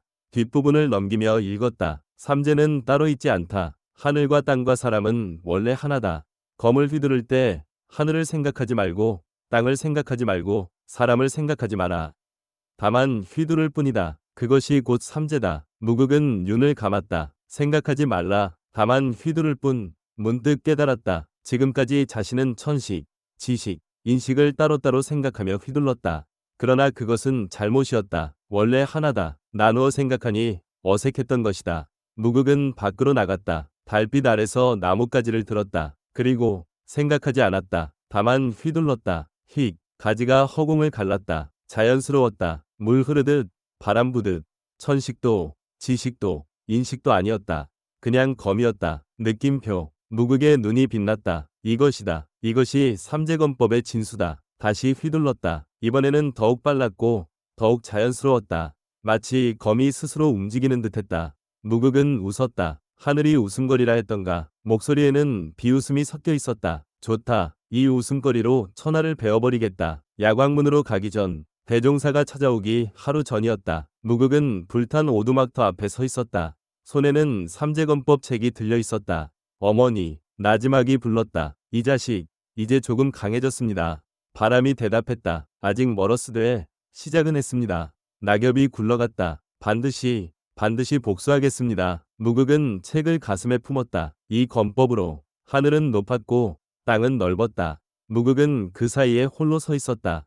작았으되 흔들리지 않았다. 약했으되 꺾이지 않았다. 무극전 구화, 풀리지 않은 도식. 야광문에 온 지 보름이 지났다. 무극은 매일 서구에 틀어박혀 지냈다. 촛불 하나만을 벗삼아 밤이 깊도록 고대 도식들을 들여다보았다. 서구는 깊고 고요했다. 두꺼운 벽은 바깥 소리를 막았고 작은 창으로는 달빛만이 가늘게 스며들었다. 책장에 꽂힌 수천 권의 책에서는 세월의 냄새가 배어나왔으니 오래된 종이와 먹향이 뒤섞인 그 냄새는 무극에게 묘한 안정감을 주었다. 탁자 위에는 야광진경이 펼쳐져 있었다.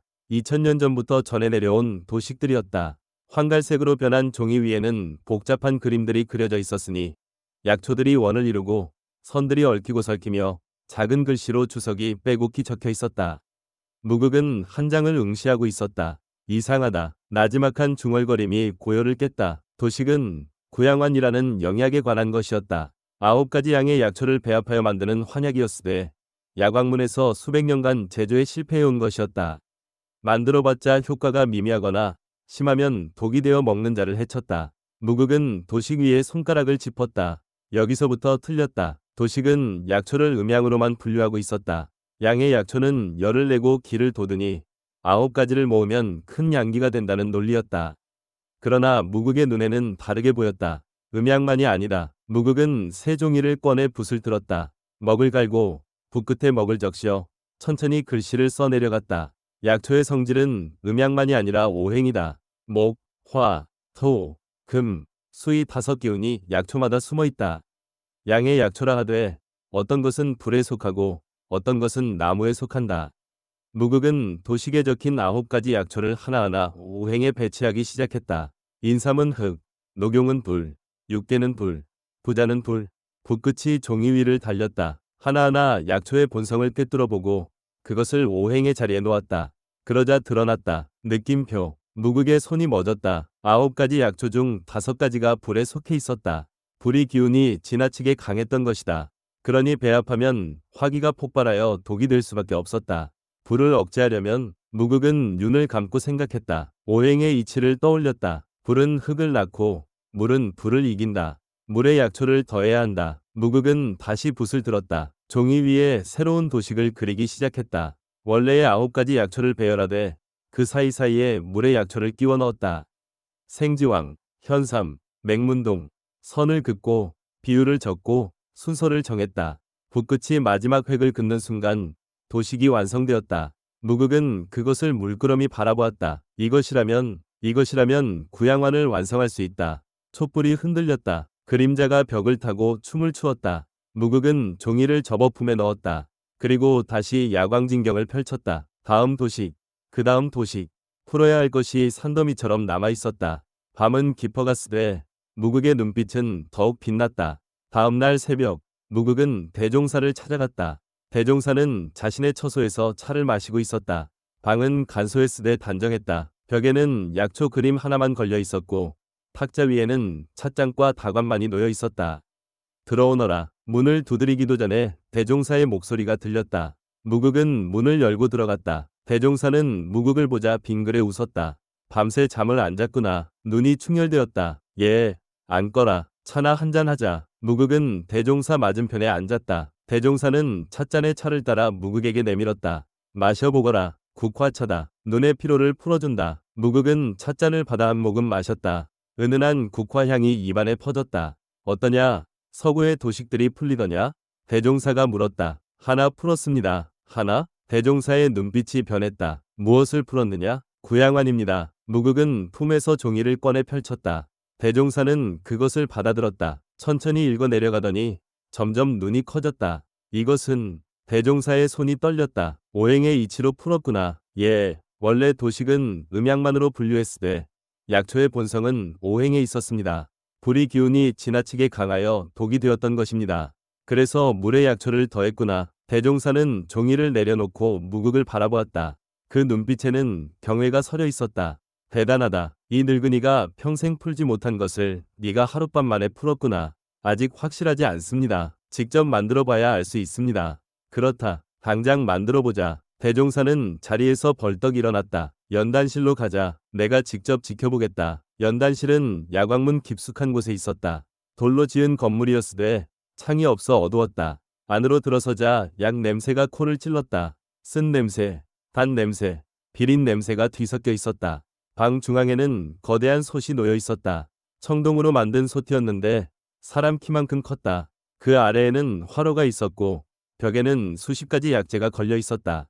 여기서 만들면 된다. 대종사가 말했다. 무극은 고개를 끄덕이고 준비를 시작했다. 먼저 약재를 손질했다. 인삼은 얇게 썰고 녹용은 가로로 빻고 육개는 껍질을 벗겼다. 하나하나 정성스럽게 마치 어머니가 자신을 돌보듯 조심스럽게 다루었다. 약재를 손질하는 무극의 손놀림은 물 흐르듯 자연스러웠다. 대종사는 그 모습을 보며 감탄했다. 저 손놀림, 타고난 약사로구나. 손질이 끝나자 무극은 솥에 물을 붓고 불을 지폈다. 물이 끓기 시작하자 약재를 하나씩 넣기 시작했다. 순서가 중요했다. 먼저 불이 약재를 넣고 그 다음 흙의 약재, 마지막으로 물의 약재를 넣었다. 솥에서 김이 모락모락 피어올랐다. 약 냄새가 방 안을 가득 채웠다. 무극은 솥 앞에 앉아 불을 조절했다. 때로는 세게, 때로는 약하게. 불이 세기에 따라 약효가 달라졌으니 한순간도 눈을 뗄 수 없었다. 한 시즌이 지났다. 두 시즌이 지났다. 세 시즌이 지났다. 해가 중천에 떴을 무렵 무극이 일어섰다. 다 되었습니다. 솥 안을 보니 검붉은 액체가 부글부글 끓고 있었다. 무극은 국자로 액체를 떠서 작은 그릇에 부었다. 그리고 식히기 시작했다. 액체가 식으며 점점 굳어졌다. 마침내 환약 크기의 덩어리가 되었다. 무극은 그것을 집어들었다. 구양환입니다. 대종사는 환약을 받아들고 자세히 살폈다. 색은 붉었으되 탁하지 않았고 냄새는 약했으되 은은했다. 손에 쥐니 따뜻한 기운이 느껴졌다. 정말로 만들어냈구나. 대종사의 목소리가 떨렸다. 하나 효과는 확인해봐야 합니다. 그렇다. 누군가 먹어봐야 하는데 그때 밖에서 소리가 들렸다. 대종사님, 제가 먹어보겠습니다. 문이 열리며 한 청년이 들어왔다. 야광문의 제자였다. 25쯤 되어 보이는 청년이었으되 얼굴이 창백했다. 오래된 내상으로 기혈이 막혀 있어 평소 기력이 없는 제자였다. 청은아, 네가 어찌 소문을 들었습니다. 명예 대종사님께서 구양환을 만드셨다고. 청운이라는 제자는 무극에게 깊이 절을 올렸다. 부디 소자에게 한 알만 주십시오. 이 내상을 치료하고 싶습니다. 무극은 대종사를 보았다. 대종사는 고개를 끄덕였다. 좋다. 먹어보거라. 무극은 청운에게 환약을 건넸다. 청운은 두 손으로 공손히 받아 입에 넣었다. 그리고 삼켰다. 잠시 후 청운의 얼굴이 붉어지기 시작했다. 이마에서 땀이 흘러내렸고 숨이 거칠어졌다.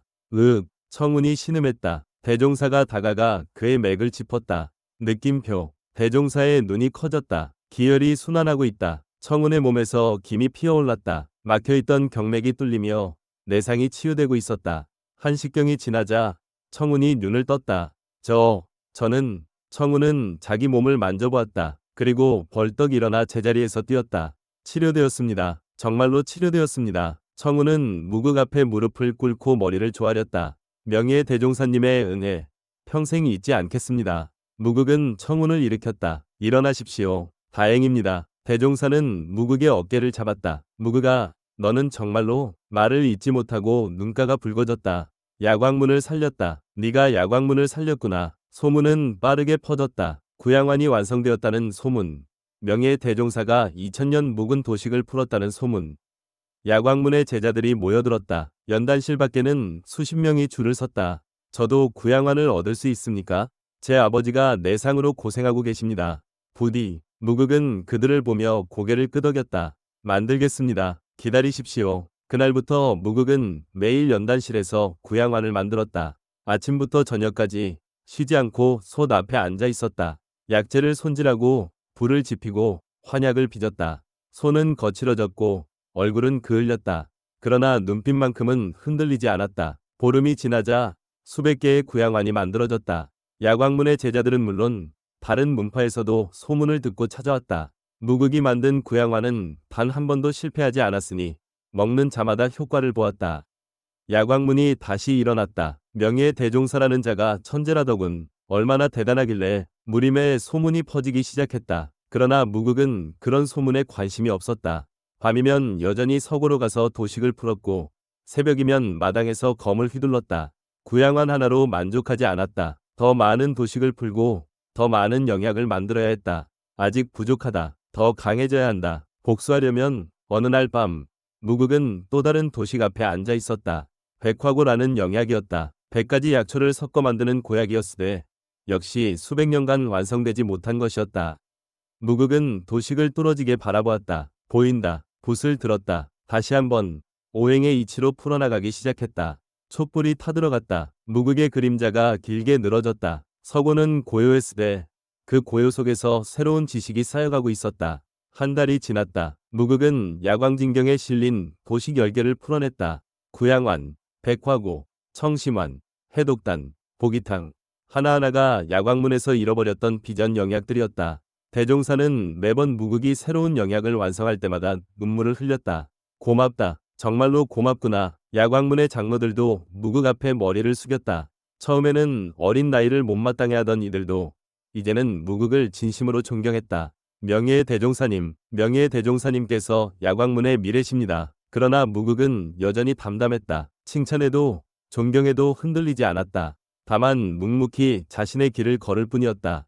약을 만들고 검을 휘두르고 밤이면 어머니의 옷자락을 꺼내보며 다짐했다. 복수는 광명이다. 그 말만이 무극의 가슴속에 살아 숨쉬고 있었다. 어느 날 대종사가 무극을 불렀다. 무극아, 내게 보여줄 것이 있다. 대종사는 무극을 야광전 깊숙한 곳으로 안내했다. 그곳에는 작은 문이 하나 있었다. 문에는 자물쇠가 3개나 걸려 있었고 먼지가 수북이 쌓여 있었다. 이곳은 야광문에 진짜 보물이 있는 곳이다. 대종사는 열쇠를 꺼내 자물쇠를 하나씩 열었다. 찰칵, 찰칵, 찰칵. 문이 천천히 열렸다. 안은 어두웠다. 대종사가 촛불을 들고 들어가자 무극도 뒤따랐다. 방은 작았다. 그러나 벽면을 따라 수많은 약병들이 늘어서 있었다. 이것들은 역대 대종사들이 만든 영약들이다. 그러나 대부분은 실패작이다. 효과가 없거나 독이 되거나. 대종사는 한숨을 쉬었다. 그래서 이곳에 봉인해 두었다. 언젠가 누군가 이것들을 올바르게 만들어낼 날을 기다리며 대종사는 무극을 돌아보았다. 그 누군가가 바로 너다. 무극아. 무극은 약병들을 둘러보았다. 수백 개는 되어 보였다. 하나하나가 선대들의 노력이요.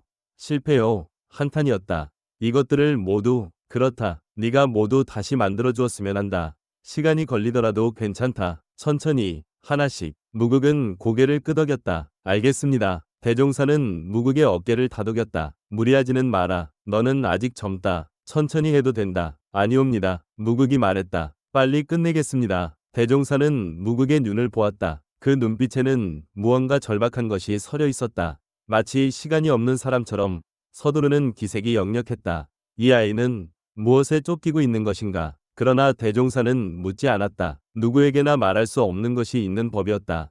무극은 그날부터 더욱 바빠졌다. 낮에는 연단실에서 영약을 만들고 밤에는 서고에서 도식을 풀었다.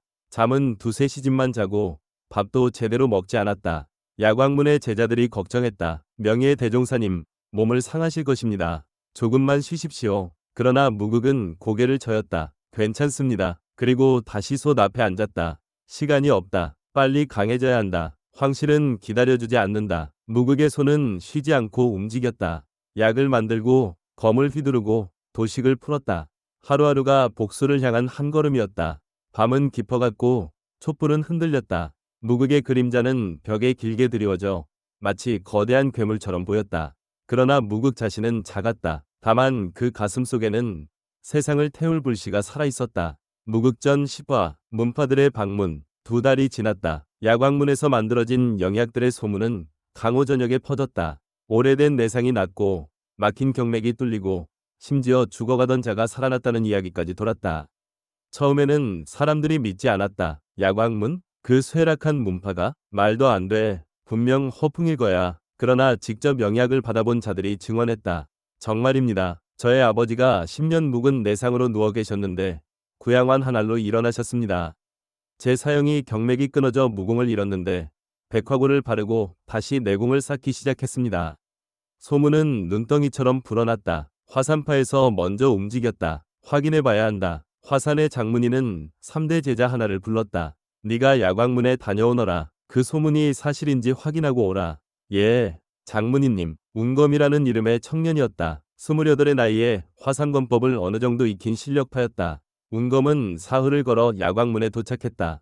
정문에는 이미 여러 사람들이 줄을 서 있었다. 모두 영약을 얻으러 온 자들이었다. 이렇게 많은 사람이 운검은 놀라며 줄에 섰다. 한 시즌을 기다린 끝에 겨우 문 안으로 들어갈 수 있었다. 야광전 앞마당에는 임시로 지어진 처소가 있었고 그곳에서 제자 한 명이 사람들을 맞이하고 있었다.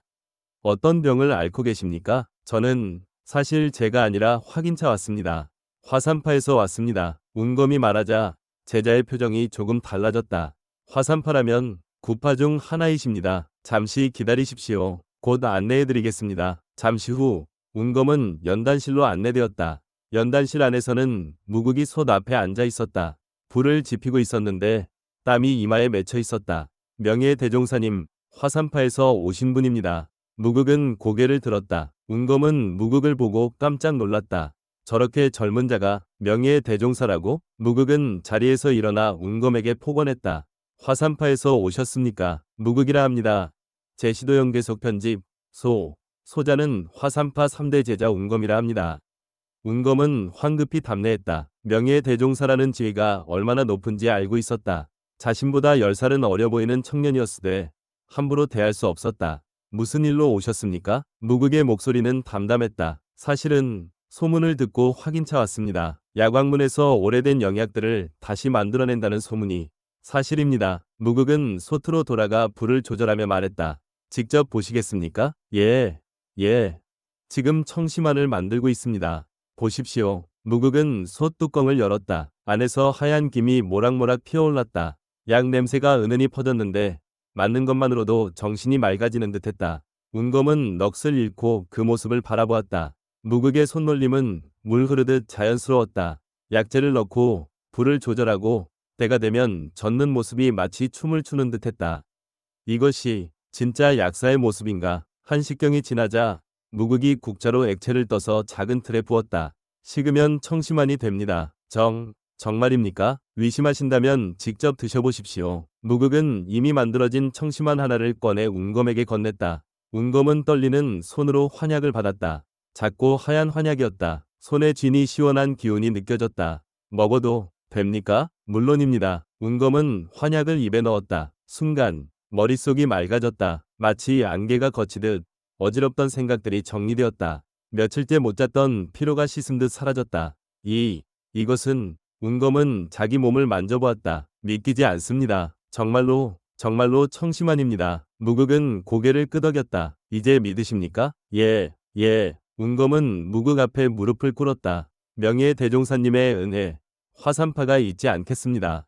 은혜라뇨. 다만 제 할 일을 했을 뿐입니다. 무극은 운검을 일으켰다. 돌아가서 전하십시오. 야광문은 다시 일어섰다고. 운검은 깊이 절을 올리고 급히 화산으로 돌아갔다.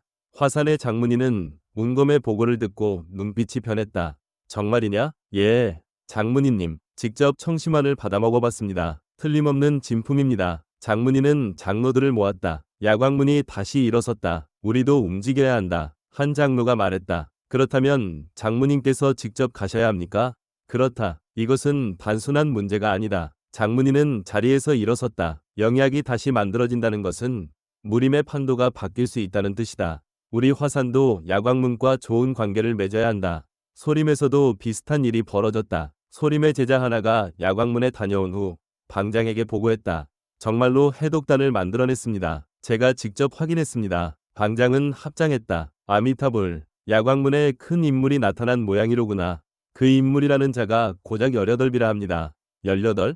방장의 눈빛이 흔들렸다. 그 나이에 그런 경지라니 보통 인물이 아니로다. 방장은 수제자를 불렀다. 해명아. 예, 방장님. 네가 야광문에 다녀오너라. 그 명예 대종사라는 자를 만나보고 우리 소림과 인연을 맺을 수 있는지 알아보거라. 명을 받들겠습니다. 무당, 아미, 곤륜, 구파의 문주들과 장문인들이 하나둘 움직이기 시작했다. 그들은 저마다 제자들을 보내 확인했고 확인한 후에는 직접 움직였다. 보름 후 야광문 앞에는 각 문파의 깃발이 휘날리고 있었다. 화산의 붉은 깃발, 소림의 황금 깃발, 무당의 흰 깃발, 아미의 푸른 깃발. 구파는 물론 작은 문파들까지 모여들었다. 야광전 대청은 사람들로 가득 찼다. 정중앙에는 대종사가 앉아 있었고 그 옆에는 무극이 서 있었다. 무극은 여전히 담담한 표정이었다. 수많은 시선이 자신을 향하고 있었으되 흔들리지 않았다. 화산의 장문인이 일어나 폭언했다. 야광문 대종사님, 오래간만입니다. 화산의 장문인께서 직접 오시다니 영광입니다.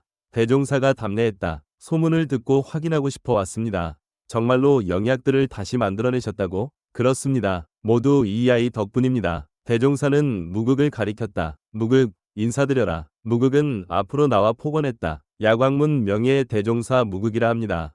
대청이 술렁였다. 저렇게 어린 자가? 고작 18 아닌가? 명예의 대종사라니 농담 아닌가? 화산의 장문인은 무극을 자세히 살폈다. 젊었다. 너무 젊었다. 그러나 눈빛만큼은 범상치 않았다. 마치 깊은 모처럼 바닥을 알 수 없는 눈빛이었다. 젊은 나이에 명예의 대종사라니 대단하십니다. 과찬이십니다. 무극의 대답은 간결했다. 소림의 해명이 일어났다. 명예의 대종사님께 묻겠습니다. 정말로 해독단을 만들 수 있으십니까? 그렇습니다. 그렇다면 저희 소림에 독에 중독된 제자가 있습니다. 10년째 고생하고 있는데 고칠 수 있겠습니까? 어떤 독입니까? 칠보독사의 독입니다. 대청이 다시 술렁였다. 칠보독사는 강호에서 가장 맹독으로 꼽히는 뱀이었다. 그 독에 중독되면 10년 안에 죽는다고 알려져 있었다.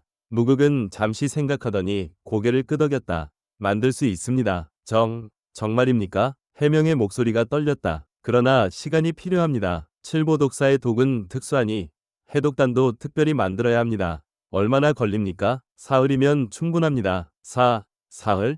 해명은 믿을 수 없다는 표정이었다. 소림의 명의들도 못 고친 독을 사흘 만에 고친다니 말이 되지 않았다. 무당의 장문인이 일어났다. 명예의 대종사님, 소자도 하나 묻겠습니다. 말씀하십시오. 우리 무당에는 100년 전부터 전해 내려오는 문제가 있습니다. 태극환이라는 영약인데 만드는 방법을 잃어버렸습니다.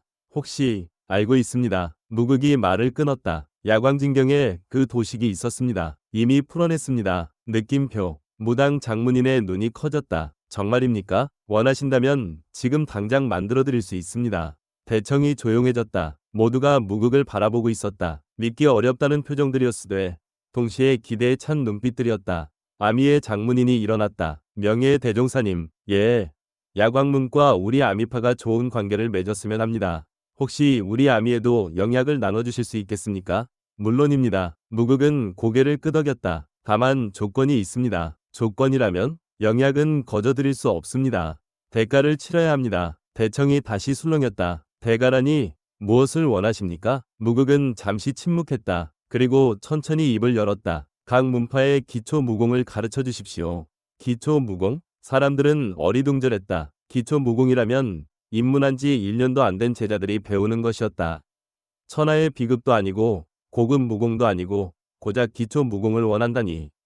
화산의 장문인이 웃었다. 기초 무공이라면 얼마든지 가르쳐 드릴 수 있습니다.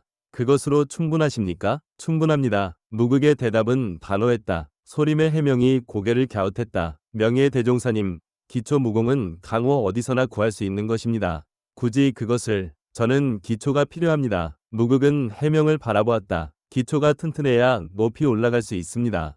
그 말에 장문인들은 서로 눈빛을 교환했다. 기초를 중시하는구나. 범상한 생각이 아니다. 대종사가 일어났다. 그렇다면 이렇게 하시지요. 각 문파에서 기초 무공을 가르쳐 주시면 우리 야광문에서 영약을 제공하겠습니다. 좋습니다. 화산의 장문인이 먼저 동의했다. 우리 화산의 기초권법을 가르쳐 드리겠습니다. 소림도 동의합니다. 기초권법과 기초장법을 전수하겠습니다. 무당도 마찬가지입니다. 하나둘 동의가 이어졌다. 기초 무공 따위는 아무런 가치가 없다고 생각했기 때문이다. 그것으로 귀한 영약을 얻을 수 있다면 마다할 이유가 없었다. 그러나 그들은 몰랐다. 무극이 기초 무공을 모으는 진짜 이유를 삼재건법으로 시작했으되 그것만으로는 부족했다. 각 문파의 기초를 모아 하나로 합치면 전혀 새로운 무공이 탄생할 것이었다. 천하의 기초를 모으면 그것이 곧 천하를 아우르는 무공이 된다. 무극의 입꼬리가 살짝 올라갔다. 그날부터 각 문파의 무인들이 야광문을 찾아왔다. 낮에는 기초 무공을 가르쳐주고 무극은 밤에 그것을 익혔다. 화산의 기초권법, 소림의 기초권법, 무당의 기초도법, 아미의 기초장법 하나하나 익히고 분석하고 이해했다. 그리고 무극은 깨달았다. 모든 무공의 뿌리는 같다. 화산의 검이든 소림의 권이든 결국 같은 원리에서 나왔다. 다만 표현 방식이 다를 뿐이었다. 무극은 밤마다 마당에서 검을 휘둘렀다. 삼재검법에 화산의 검식을 더하고 소림의 권기를 섞고 무당의 호흡을 합쳤다. 처음에는 어색했으나 점점 자연스러워졌다. 한 달이 지나자 무극의 검법은 변해 있었다. 더 이상 단순한 삼재검법이 아니었다. 천하의 기초가 하나로 합쳐진 새로운 검법이었다. 무극은 그것을 무극검법이라 이름 붙였다. 끝이 없고 시작도 없는 검법. 그러나 아직 완성되지 않았다. 더 많은 기초를, 더 많은 이치를 모아야 했다. 어느 날 밤, 무극은 서고에서 책을 읽고 있었다. 문득 밖에서 인기척이 느껴졌다. 무극은 고개를 들었다. 누구십니까? 나다. 대종사의 목소리였다. 문이 열리고 대종사가 들어왔다. 손에는 술병 하나와 잔 2개가 들려 있었다. 내게 줄 것이 있어 왔다. 무엇입니까? 대종사는 탁자에 술병을 놓고 잔에 술을 따랐다. 마셔보거라. 무극은 잔을 받아 한 모금 마셨다. 독한 술이었다. 목구멍이 화끈거렸다. 어떠냐? 강합니다. 그렇다. 강한 술이다. 대종사도 한 잔을 비우고 말했다. 무극아, 내가 너를 지켜봤다. 너는 낮에는 약을 만들고 밤에는 검을 휘두르고 새벽에는 무공을 익힌다. 잠도 제대로 안 자고 밥도 거르고. 대종사는 무극을 바라보았다. 대체 무엇에 쫓기고 있느냐? 무극은 대답하지 않았다. 대종사는 한숨을 쉬었다. 묻지 않겠다. 다만 한 가지만 말하마. 너무 서두르지 마라. 네가 아무리 천재라 해도 몸은 하나다. 쓰러지면 아무것도 할 수 없다. 무극은 술잔을 내려놓았다. 감사합니다. 하오나. 무극은 창밖을 바라보았다. 달이 떠 있었다. 차가운 달이었다. 시간이 없습니다. 시간? 예, 제게는 시간이 없습니다. 무극의 목소리는 낮았으되 절박했다. 대종사는 더 이상 묻지 않았다. 다만 술잔을 들어 무극에게 건넸다. 그렇다면 한 잔만 더 하자. 오늘 밤만은. 무극은 잔을 받았다. 두 사람은 말없이 술을 마셨다. 촛불이 타들어갔고 밤은 깊어갔다. 창밖으로는 차가운 바람이 불어왔다. 무극의 품 안에는 여전히 어머니의 옷자락이 있었고 황실의 장신구가 있었다. 그것들은 무극에게 말하고 있었다. 잊지 마라. 복수하라. 죽지 않으려면 죽여야 한다. 무극은 술잔을 비우고 조용히 중얼거렸다. 복수는 광명이다. 그 말은 바람에 실려 어둠 속으로 흩어졌다.